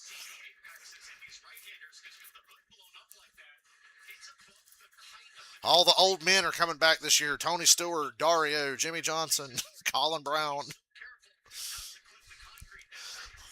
The truck series is slowly becoming the seniors tour again. They're all backed up behind Tyler Ankrum. Oh, we long for the days of Todd Bodine, Mike Skinner, and Ron Hornaday. And Rick Crawford. I'm kidding. 17 years old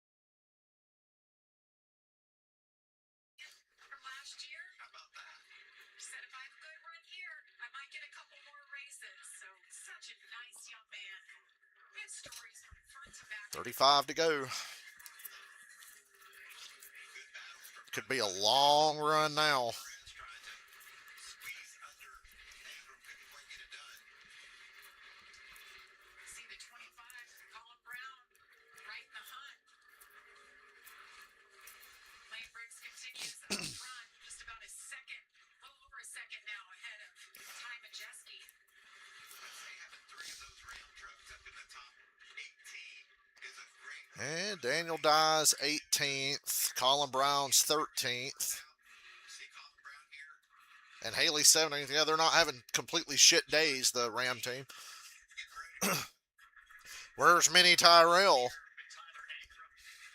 Ankrum will suffer a bit through this heat with that right front damage, but boy, he hustled it through there pretty good. I think Colin Brown's thinking about it.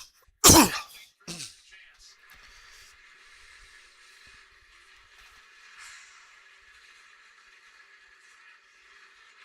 35 laps to go here from the streets of St. Pete.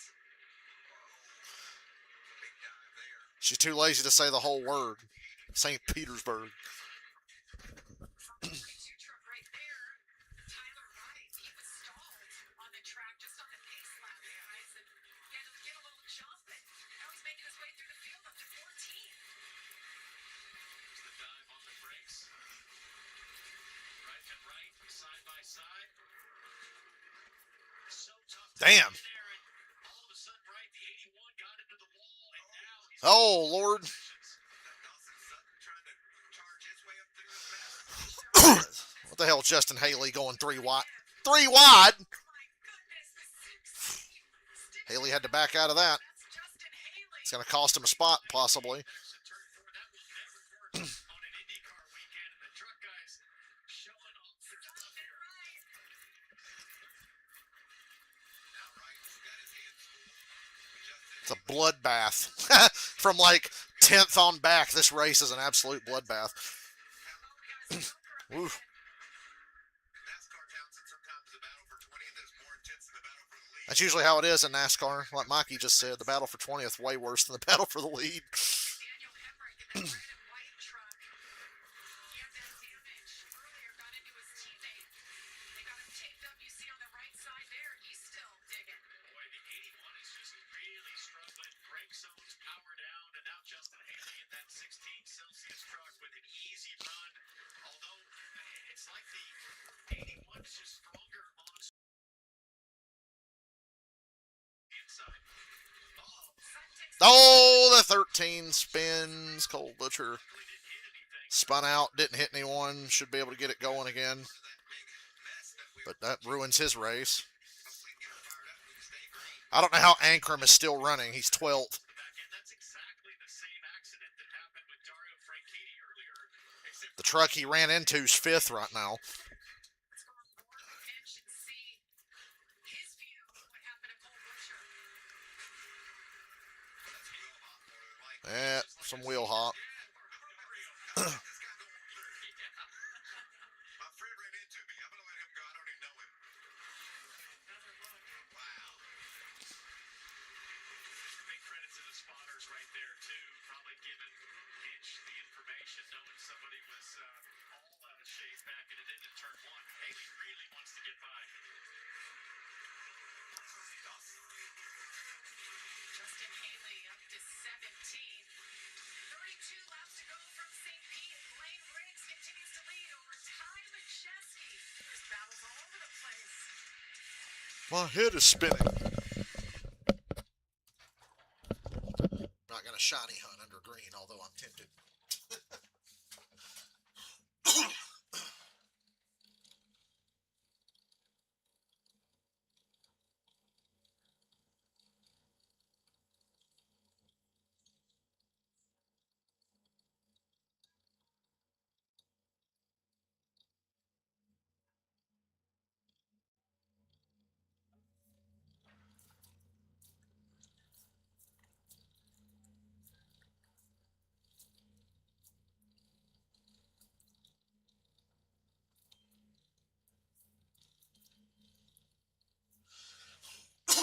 Kozak's 23rd, for those of you keeping up with their piss poor strategy decisions today.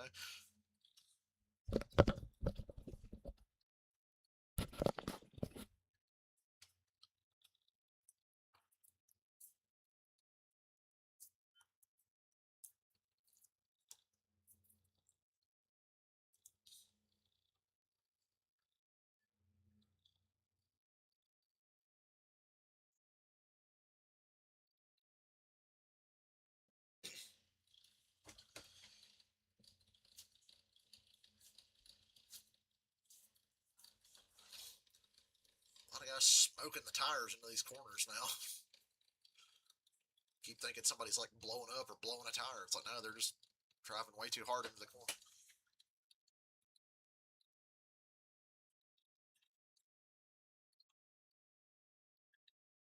This shit here, goddamn, that's one hell of a tire. Looked like a tire rub on the 42 again. He's got shit hanging off his truck. Black flag him.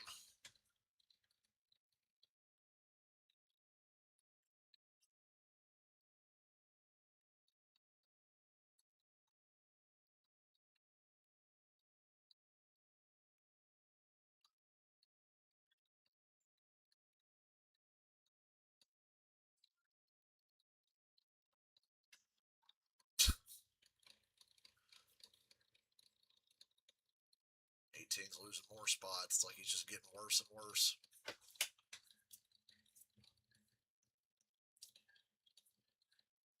Tonight we got a battle in the Big East on Fox Primetime Hoops. Zuby and Giafor and number 15 St. John's continue their fight for the conference crown against Villanova. It all begins tonight at 8 Eastern on Fox. And we welcome you back to the Oh my good God in heaven. What the fuck was the 81 doing? Thank God it didn't take anybody. Truck stopped over there. That could be a problem. Tyler Ankrum is still out there with all that right front damage. Ankrum would love to see a caution. Not that he probably wouldn't pit though. He's 14. That's the 69 Derek White. Crank that piece of shit up and get going. Ah, caution's coming out. This has been an intense battle right here. You're not missing anything up front. Lane Riggs continues to charge 2.5 seconds ahead of Ty Majeski. Watch this. That's a lot of speed into a corner. Chris Wright was about to make that turn, but luckily he found a place to spin pretty easily. No contact to speak of.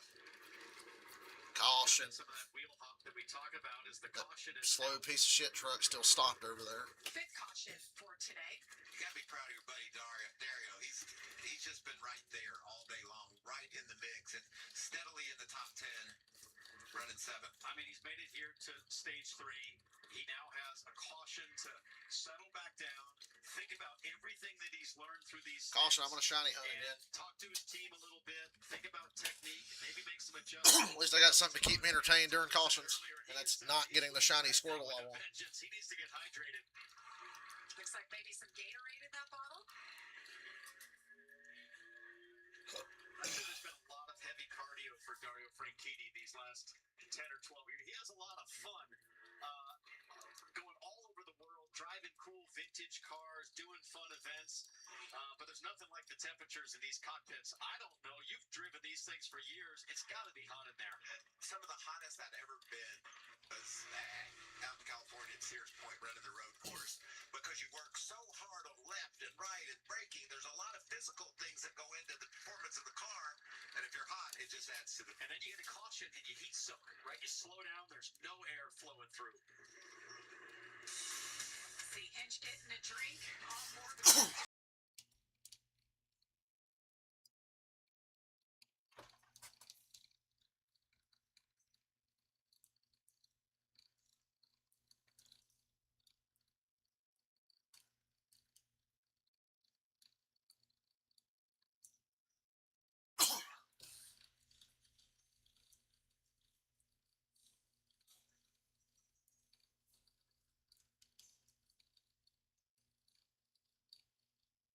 Come on, give me the shiny Squirtle.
from St. Petersburg, Florida.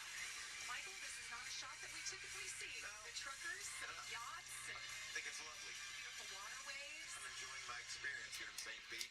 What a fun racetrack, too. These guys are really going at it, ramping things up.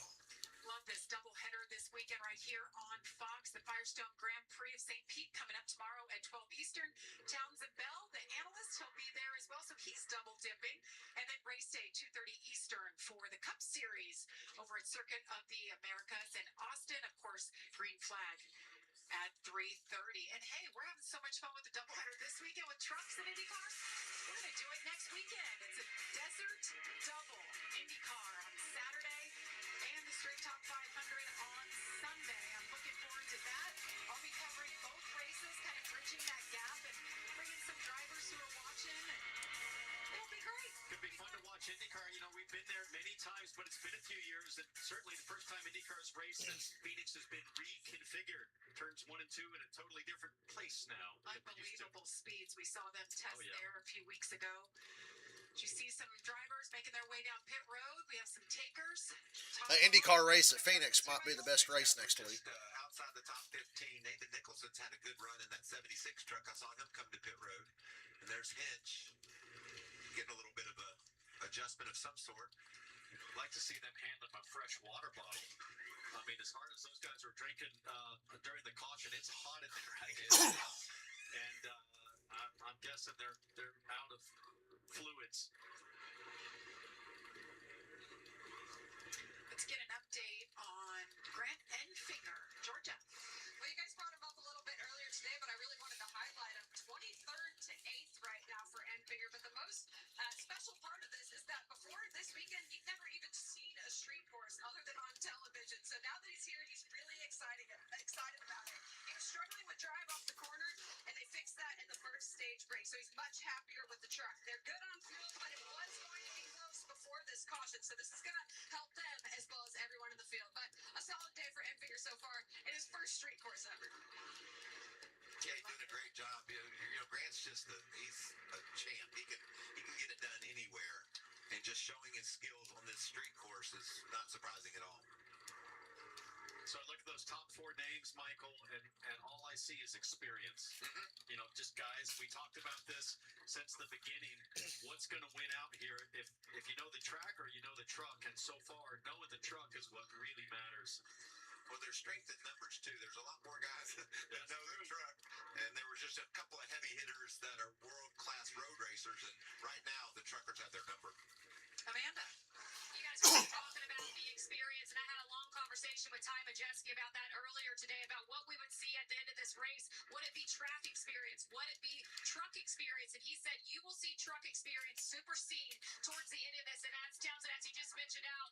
Look, within that top 10, you got Dario Franchitti, but the others are some of the series regulars that we see week in, week out. The other thing with Ty Majeski, he is in that bright yellow. Got real overcast all of a sudden at the race, didn't it? Iconic truck here in Don't tell me one of them Florida rain showers is around. on top of Mike Curb. So it is a massive weekend for Thorsport and for Ty Majeski to start 22nd today and have an opportunity to take it to Lane Briggs on the restart here. It's his best one yet.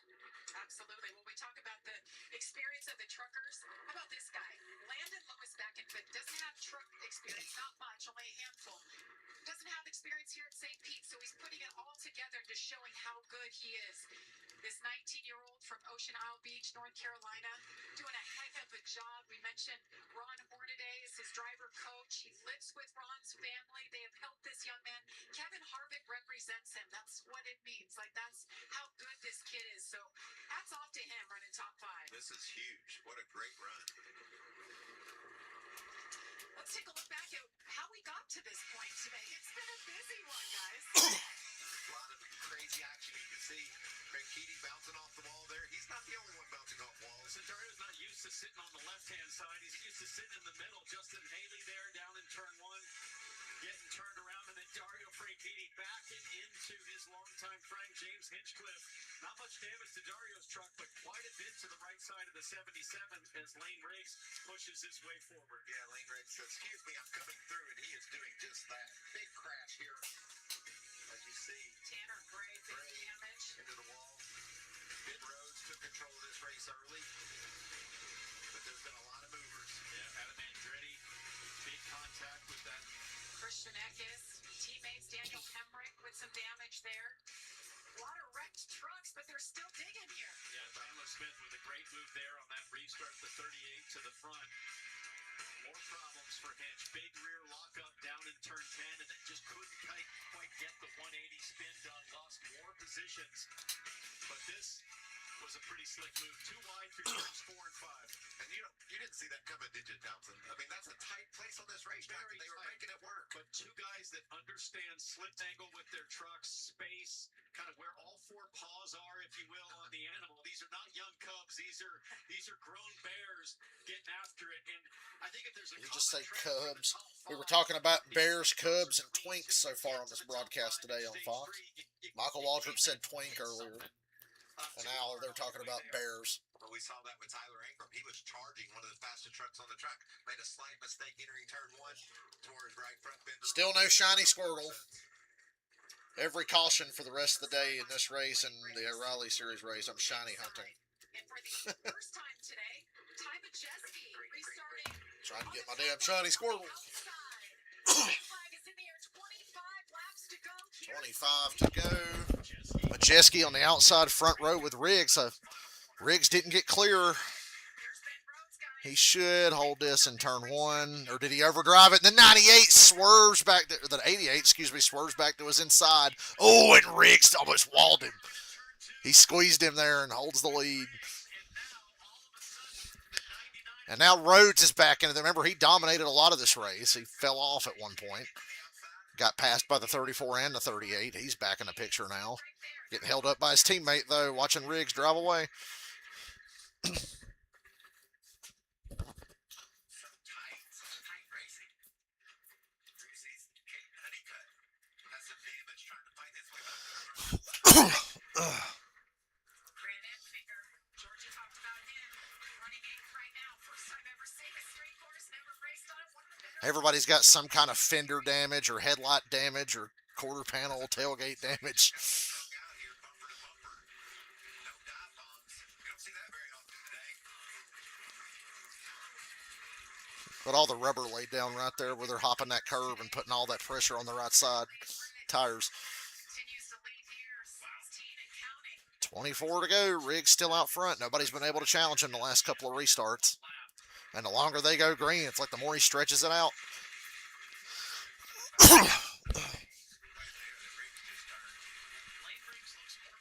Mikey just pointed out Riggs ran the fastest lap of the race just now.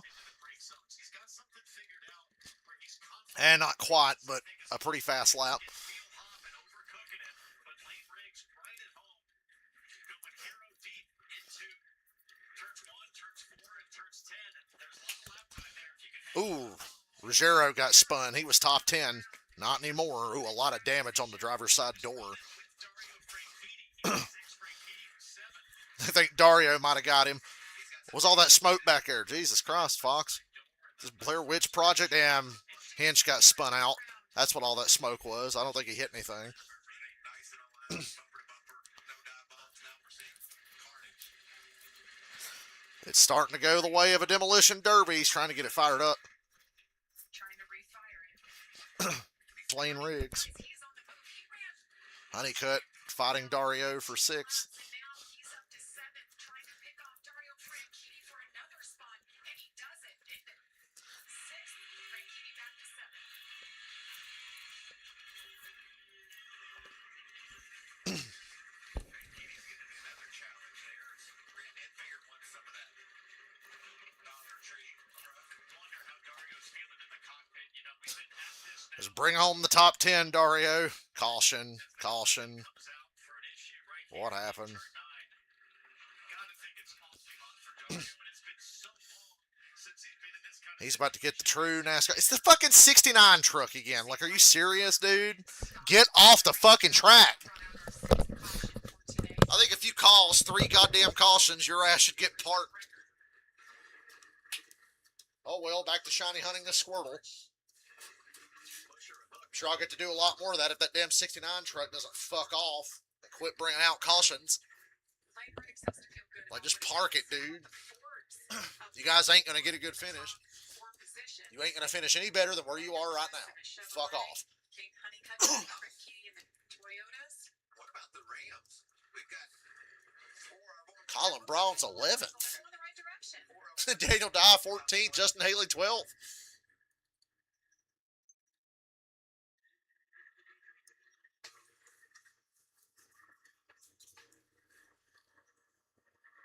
talked about the 76 of Nathan Nicholson having a good run.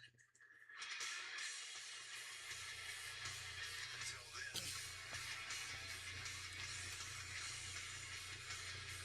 Oh my God.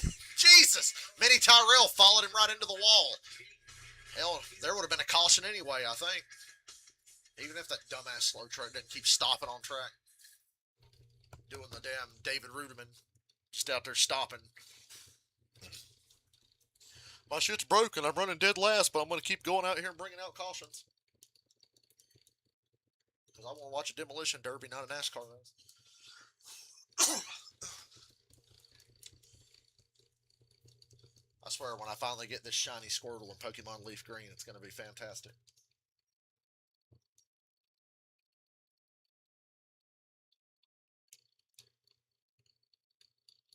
Could happen a year from now at this rate.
First time we're seeing the NASCAR Craftsman Truck Series on the streets of St. Pete. First ever. Remember earlier, I said, man, it's been a pretty clean race. Well, the day's young, motherfucker. Here we are. And it's been exciting. Starting to get messy. Join us on this Saturday afternoon. I'm Jamie Little, joined by Townsend Bell and Michael Waltrip.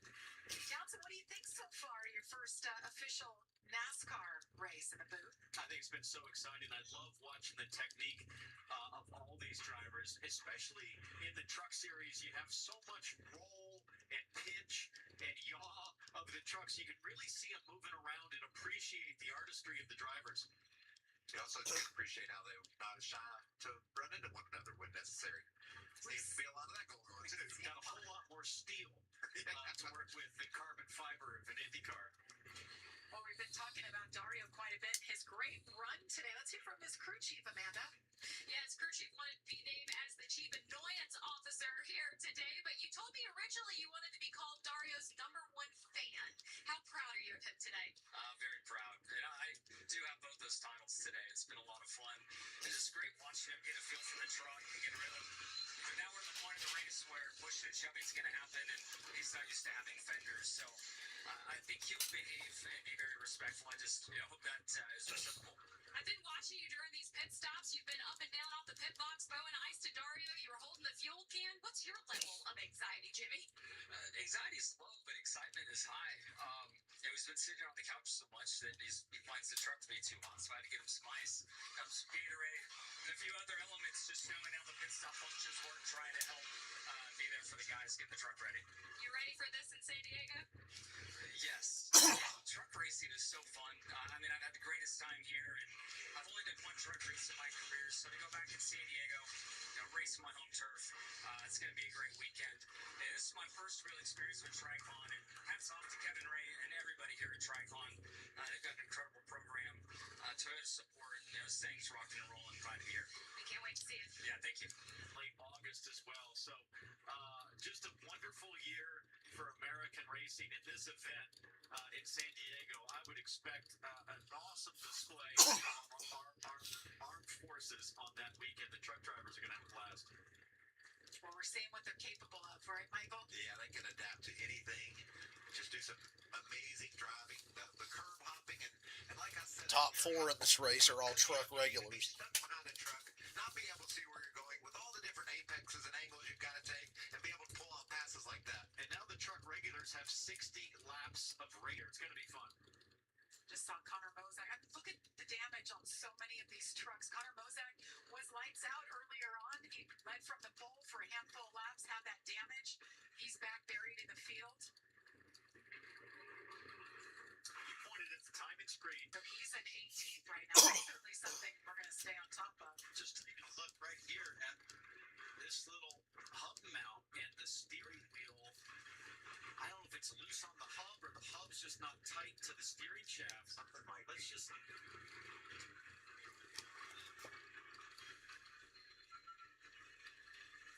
But you're right, Townsend. Just being 6'4" or 5 in one of these trucks. I raced a truck in Daytona, and I had to drive with my left leg folded under my right leg. There wasn't room for me to use my left leg on the brake because my legs were too long. And so I drove one-footed with one leg crossed. And this is a road course. You can't do that here, obviously, but that's the situation that he's facing. Probably hardest thing for you was getting into the pit box. Yes, it was a difficult Turning task. back right. But this is a whole different. You see, Riggs cleaning up. I mean, that There was almost a wreck on the warm-up lap. That's a little bit hot, probably. But you talk about car control, and he knows he's got to get debris off his tires. We heard Ben Rhodes talk about that a little bit earlier. It took, I think they They're at the Craftsman, 20 to go. It'll be 19 to go here at the green. It's Riggs, Majeski, Rhodes, Chandler Smith, Landon Lewis, Caden Honeycutt, Dario 7th. I don't know if he'll survive much longer. He'll probably get run over and wiped out like fucking Hinch did a couple of times today. Good bumper cam shot here. You can see Majeski, that side draft kicked in at the end of the straightaway here. Oh my God, Majeski around the outside is going to take the lead. He's going to take it. Good job, Majeski. Took the wide arc into the corner.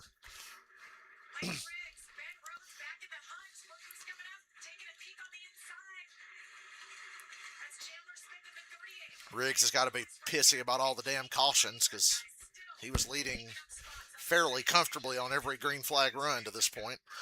It's not over yet, though. He's still right there with the 88.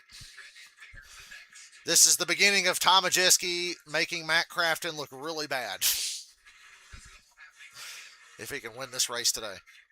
Go back to the front, fuckers. There's a fight for the lead.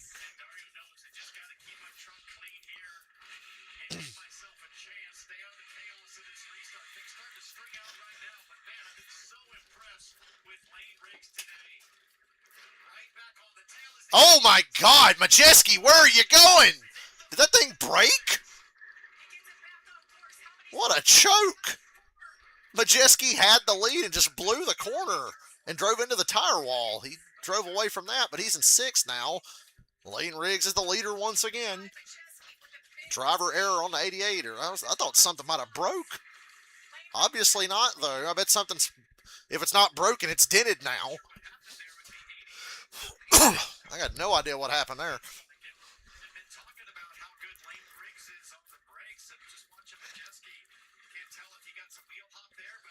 Maybe a little bit of wheel hop. But good grief. Straight into the grass.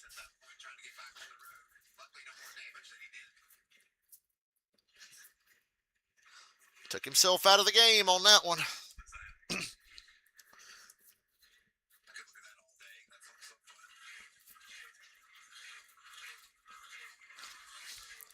Been a long damn truck race. We still got 17 to go this time by. He didn't knock the good out of it, but he's not going to be a factor for this win now.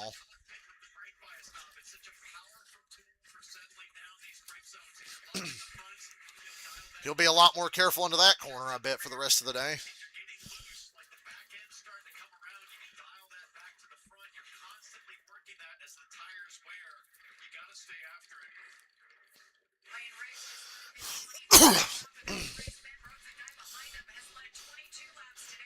The three dominant trucks of the day, Riggs, Rhodes, and Chandler Smith.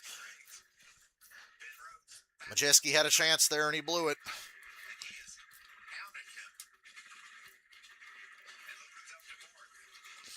Caden Honeycutt's fourth. He's grabbed another gear, Michael. We didn't really talk about him in the first two stages. He's come to life as a legend. And that damage to the left rear, they got it taped up on the last stop. That Safe Light Toyota looks to have everything. Colin Brown's 10th, Dario's 9th, Hinchcliffe 18th. If you're watching the fun, people,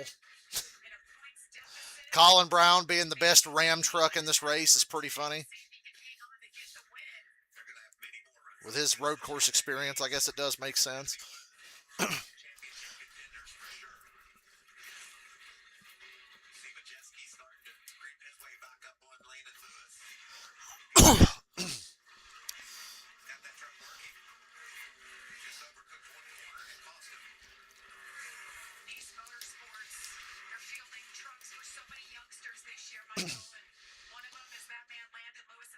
And with 16 to go, Dario had to pit under green.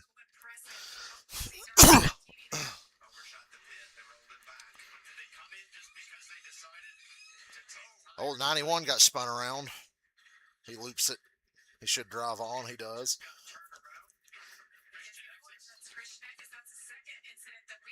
I knew Dario's day was too good to be true.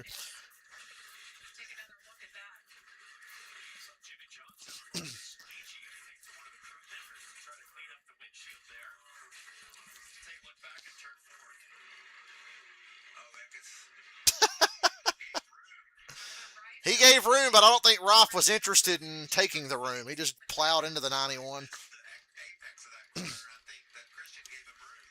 15 to go.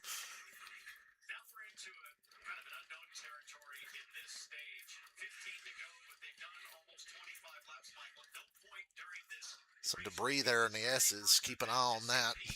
Not much, but a little something. Could cut a tire, could cause a problem.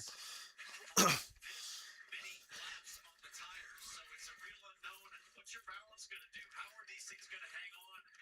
How much fall off do you get in these final 15 laps? There's still a huge demand on the Goodyears to get to the finish. Yeah, these guys that are running up front, though, they have the experience not specifically ever on a street course, of course, but they got a feel for it. And that, you know how good they are, Townsend. They have an ability just to manage things as they fall off. And the key is not reacting to, but anticipating. And the only way you can anticipate is if you have experience, if you've been there before and sort of inherently know what to expect out of the tires so that you can make the adjustments to your technique before it becomes a problem.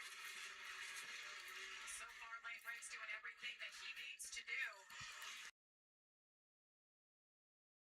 Townsend, but 10th is the best finish he's ever had. So certainly doing an incredible job today. Hinchcliffe up to 14th through all that chaos with Dario having problems, Rife and Eckes getting together. Still hammering those curves is the 34 with a lot of aggression, but he's made it work. So Lane Riggs over Ben Rhodes, Chandler Smith, Caden Honeycutt up to 4th. Ty Majeski, your top 5. Georgia's down on pit lane. I know there's a lot of interest. I think Majeski's going to be really angry at himself that he gave the lead up that way. But salvage a top 5 after that. That'll be worth celebrating.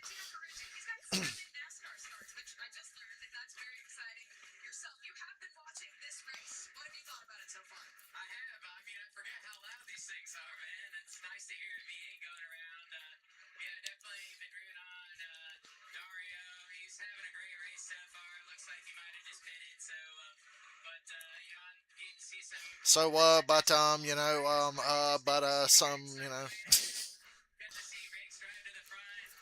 Colin Braun's now up there, so it's quite a couple of people that I've gotten to meet, as well. Daniel Lai moving up the field. It's quite an interesting race. Honestly, it's been a lot cleaner than I thought. I'm with him. This race has been way cleaner. I mean, there's been a lot of contact, but not as many cautions as I thought there might be.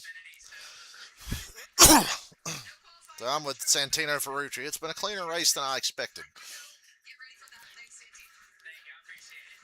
Thanks, Georgia. It was so much fun having Santi. It's been a fun race. I've liked this a lot. I hope they do this again next year. Series. He's such a big personality. He ruffled some feathers, but had fun doing it. And it's a shame we couldn't see him in more races. But glad to see we'll see him out on track later today and tomorrow for AJ Ford Racing. Yeah, he's a fun driver to watch, especially on short ovals in the IndyCar championship. He's creative. He tries moves in places that others won't or don't, and he's been a real joy to watch him develop in the series. A bit Ty Majeski here these last few laps. He's really starting to slide around. And Riggs has driven away from Rhodes. I don't think there's going to be much of a challenge there without another caution and a restart. Turn 1 could certainly get interesting if there's another restart. Well, we talked about Jackson Lee, guys, and what he has going on. Look at those knees cramped up with the loose steering wheel. it's not as bad here. Well, it's loaded right there, but boy, you watch him change direction. That thing looks like it's So what happens when that loose steering wheel snaps off? That'd be fucking with my head big time if I was like, man, this steering wheel feels like it could break or something. Lap 69, nice, took us long enough. Jackson Lee, they're hopeful today went okay that he'd be back in a truck at some point this season, and I hope for him we do see that talented young man. Spends a good part of his year racing in the Lamborghini Super Trofeo series. Getting passed by the leaders now. As well, but a lot lighter than a Craftsman truck here. Look at Hitch. He's on the move, guys. He's up to 13, trying to pick off Justin Haley for 12th here. And you know who's bringing along with him? Connor Mosak. Connor's right behind Hitch, and we saw the trouble he was having earlier. These guys are on the move. Both with very damaged trucks from multiple incidents.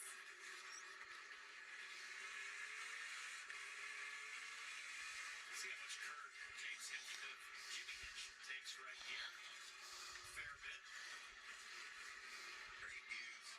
Line up on the back of the 16. He's going to try to square things up and hold it tight. Haley's up to 12. Hitch with a pretty good run. Is that a caution out? Now, what were those lights blinking? Must have been a reflection.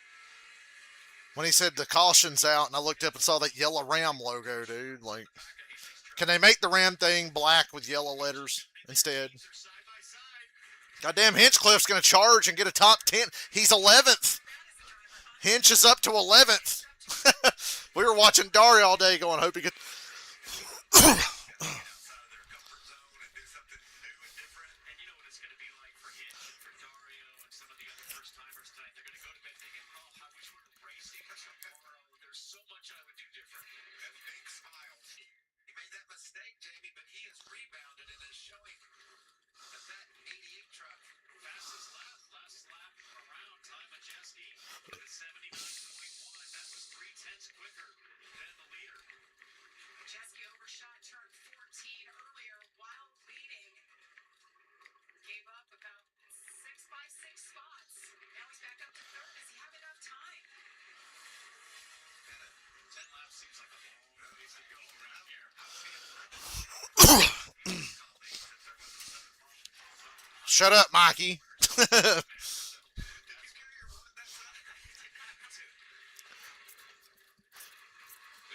looking awfully good now. Had that bobble earlier. I can't believe Majeski hit the wall, and now he's back up to third. If he gets another restart, he might have a chance. Made some adjustments maybe to his technique, maybe to his brake bias, and he is flying. Let's 9 to go. this time. Single digits. Brian Vickers and Jeffrey Epstein's favorite age range. Single digits. Or at the most, low teens. Keep an eye on that. See who can close. Only problem that Majeski has, he's got over 5 seconds he has to make up, and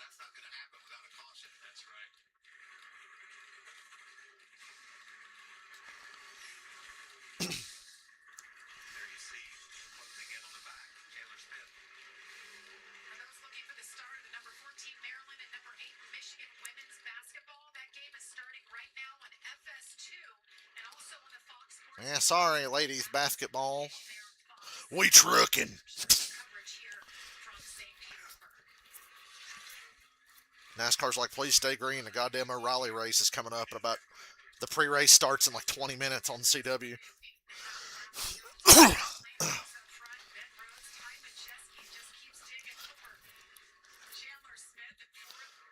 This damn Tony Hawk's pro skater ass level of a racetrack. Seeing these truckers mix it up. What a great trip it's been to Florida. I hope to come back. Me too. I didn't know what to expect, but man, when I watch the trucks go ripping through, say turns 11 and 12 in speed, bouncing over the curves, it looks like they're made for this place. That's right. Very much at home on this very track surface as Majeski lines up once again, along with Chandler Smith getting a little wide in turn one. So these guys are pushing the brake zones every single lap, sometimes at the limit, sometimes over the limit. Push it to the limit. Limit. Come on, Fox, get your feed right. In that Ram, highest running Ram truck. It's a great truck. Colin Brown's 8th. Hinchcliffe 11th. Justin Haley 12th. Damage with his teammate. He's up tonight. What a rebound as we hop on board with Colin. That's Perez just ahead of him. Hearing pumping that rev limiter. If somebody's not Colin Brown for San Diego, they're missing out. Maybe Ram will bring Colin Brown back for San Diego. It's never over till it's over. These first few races, Colin Brown continues to get a ton of feedback as a manufacturer. So much experience coming back to you about where you stand on the super speedways, where you stand here on the streets. And I think it just helps advance that Ram program as quickly as possible. They can get to that winning destination early. They go to high back in 17 inside the top 20, just ahead of Griffin. Butterbean Queen.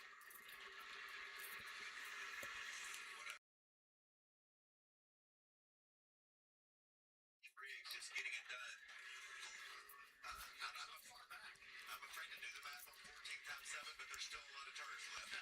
We've still got a lot to go through to get to the finish. 98. That's impressive.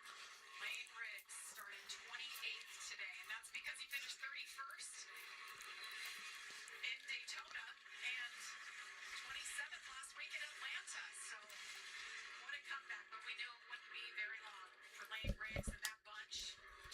You see plenty more racing action to come right here on Fox.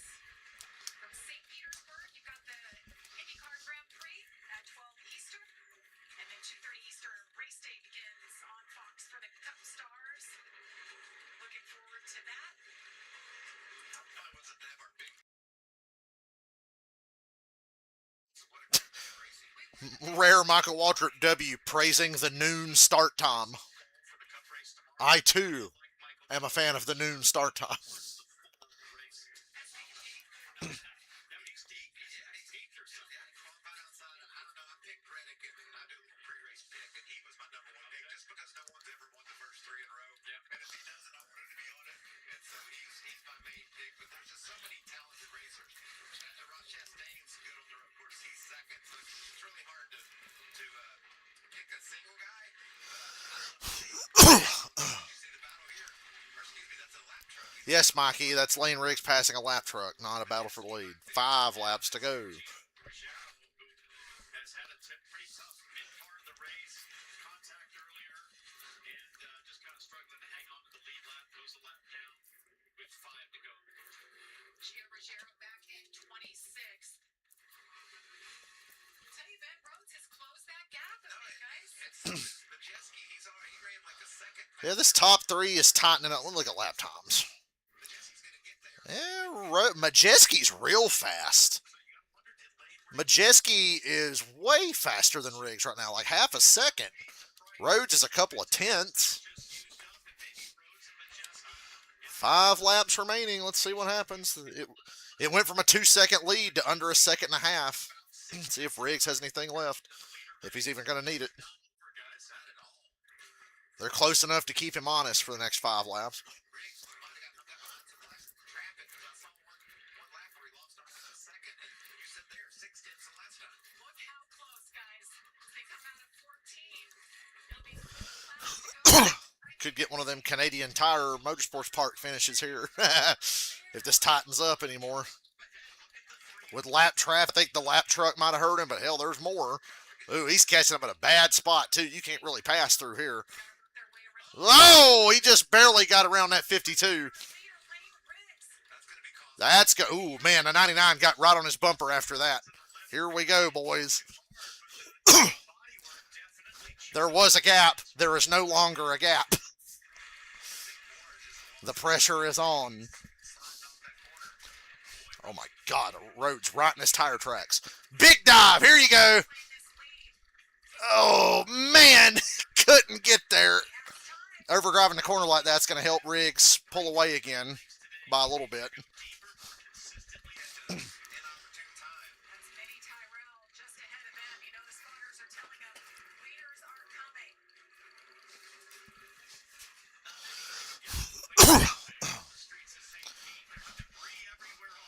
Another lap truck ahead. It's Mini Tyrell in the same damn spot. He caught the 52.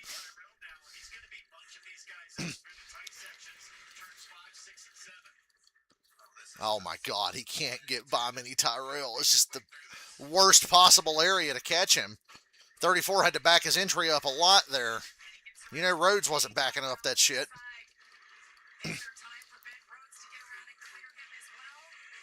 Damn, Rhodes barely got around him.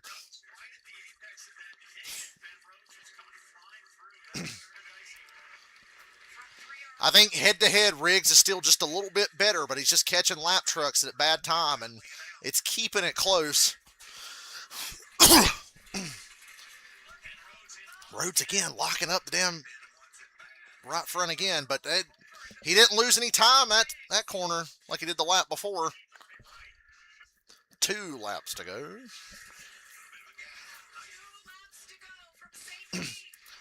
Still close enough. Just don't blow turn 1. Just stay with him.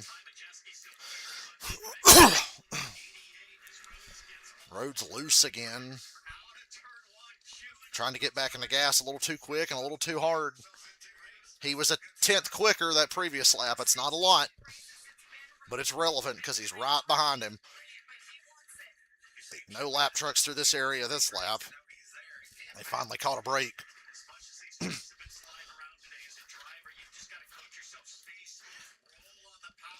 You know, Majeski's like, if that wasn't a teammate in front of me, I'd be 10 times more aggressive. That was a good corner for Riggs.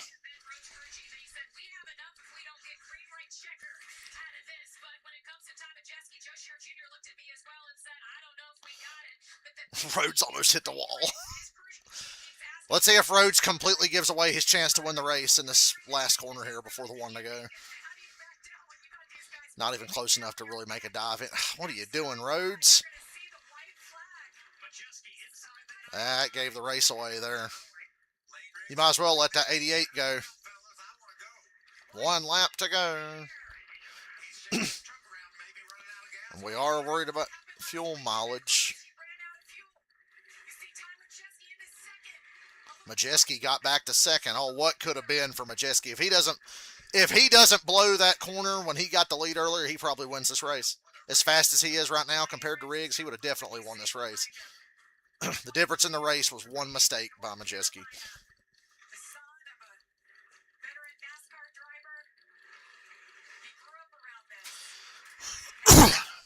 One damn mistake.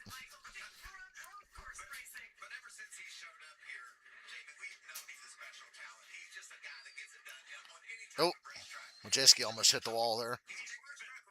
The 34 swerving his truck around again. Don't tell me he's out of gas. Did the 34 sputter? I think he sputtered. Boy, he's got 2 long straightaways left, too, if he's sputtering.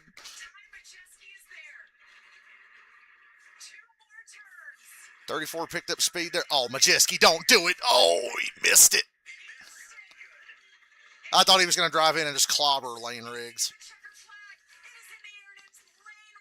Oh, boy, Lane Riggs holds on and wins. On fumes, I think. I think he might have sputtered a time or 2 on that white flag lap. Lane Riggs won the race.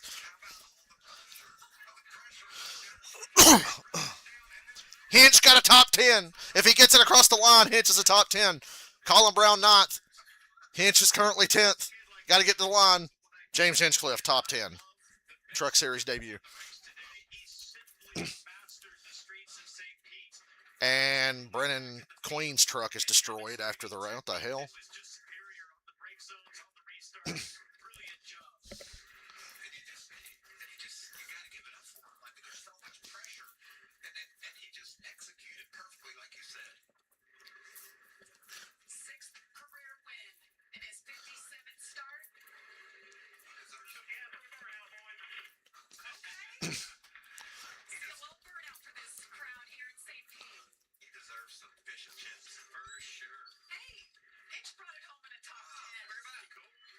And they just now notice Hinch got a top 10. So Dario, Braun, and Hinch should have all had top 10s, but Dario had to pit under green on the last run.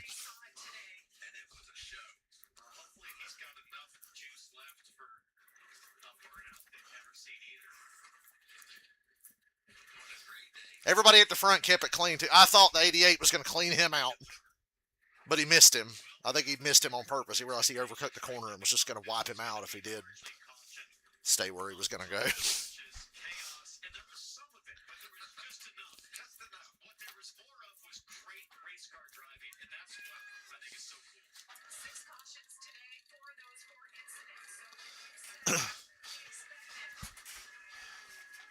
Remarkably clean race by truck standards on a track like this.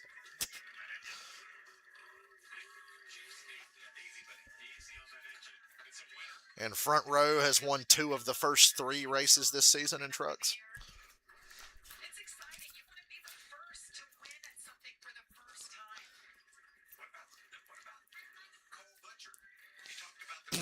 Asterisk, because Corey Haim's not in this race or this series anymore. I'm kidding. I'm not going to be that guy. Low-key true, though.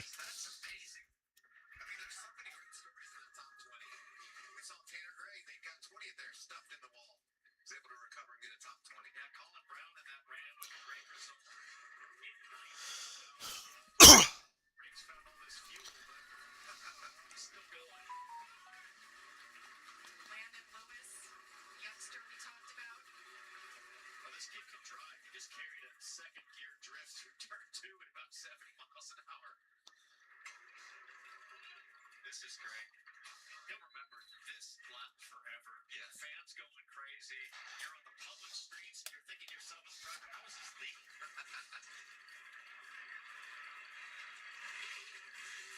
He's going to show all the fans on every corner. I love it. That is so much fun. Fans loving this truck. Hurry up and come around so I can see your interview. He's having fun. What a day. Had enough gas for a victory lap. I don't know what happened on that last lap, why he started shaking the truck around. He wasn't doing that for dramatic effect because Majeski and Rhodes were right on his ass. Back in 28 because of the point situation of the metric. And now he gets back to his winning ways, something that we came to see a lot of last year. Longest victory lap ever. The Truck Series returns next year because I would love to see a straight qualifying shootout between Riggs and Majeski. APO in NASCAR, he finishes 10th. Let's hear from him. Top 10 from Jimmy Hinch. This is your prize. You get a hat and a nice water because you deserve it. That was a great drive. But when you pulled in and I said, top You go, 10, Hinch. you said, I should have been better. What are your takeaways there? A lot. I mean, if I could start the race knowing what I knew by stage 3 would be different. Learned so much out there about managing tires and traffic and racing these guys out there. But hey, it was a great effort to come from the back twice. End up in the top 10. Come from the back twice and not get junked on the way either, Tom. Decompose. Great job today, Jimmy Hinch. So good to see him, and he'll change. Hopefully shower. Get back up here in the booth, and you guys will have IndyCar qualifying coming up at 4:30. There he is. Lane Briggs. That damn Dario should have had a fucking top 10. They had to pit under green on the longest green flag run of the day. He's kind of been off. Dario's sore, man. He wore out. Finished the damn race, though, every lap.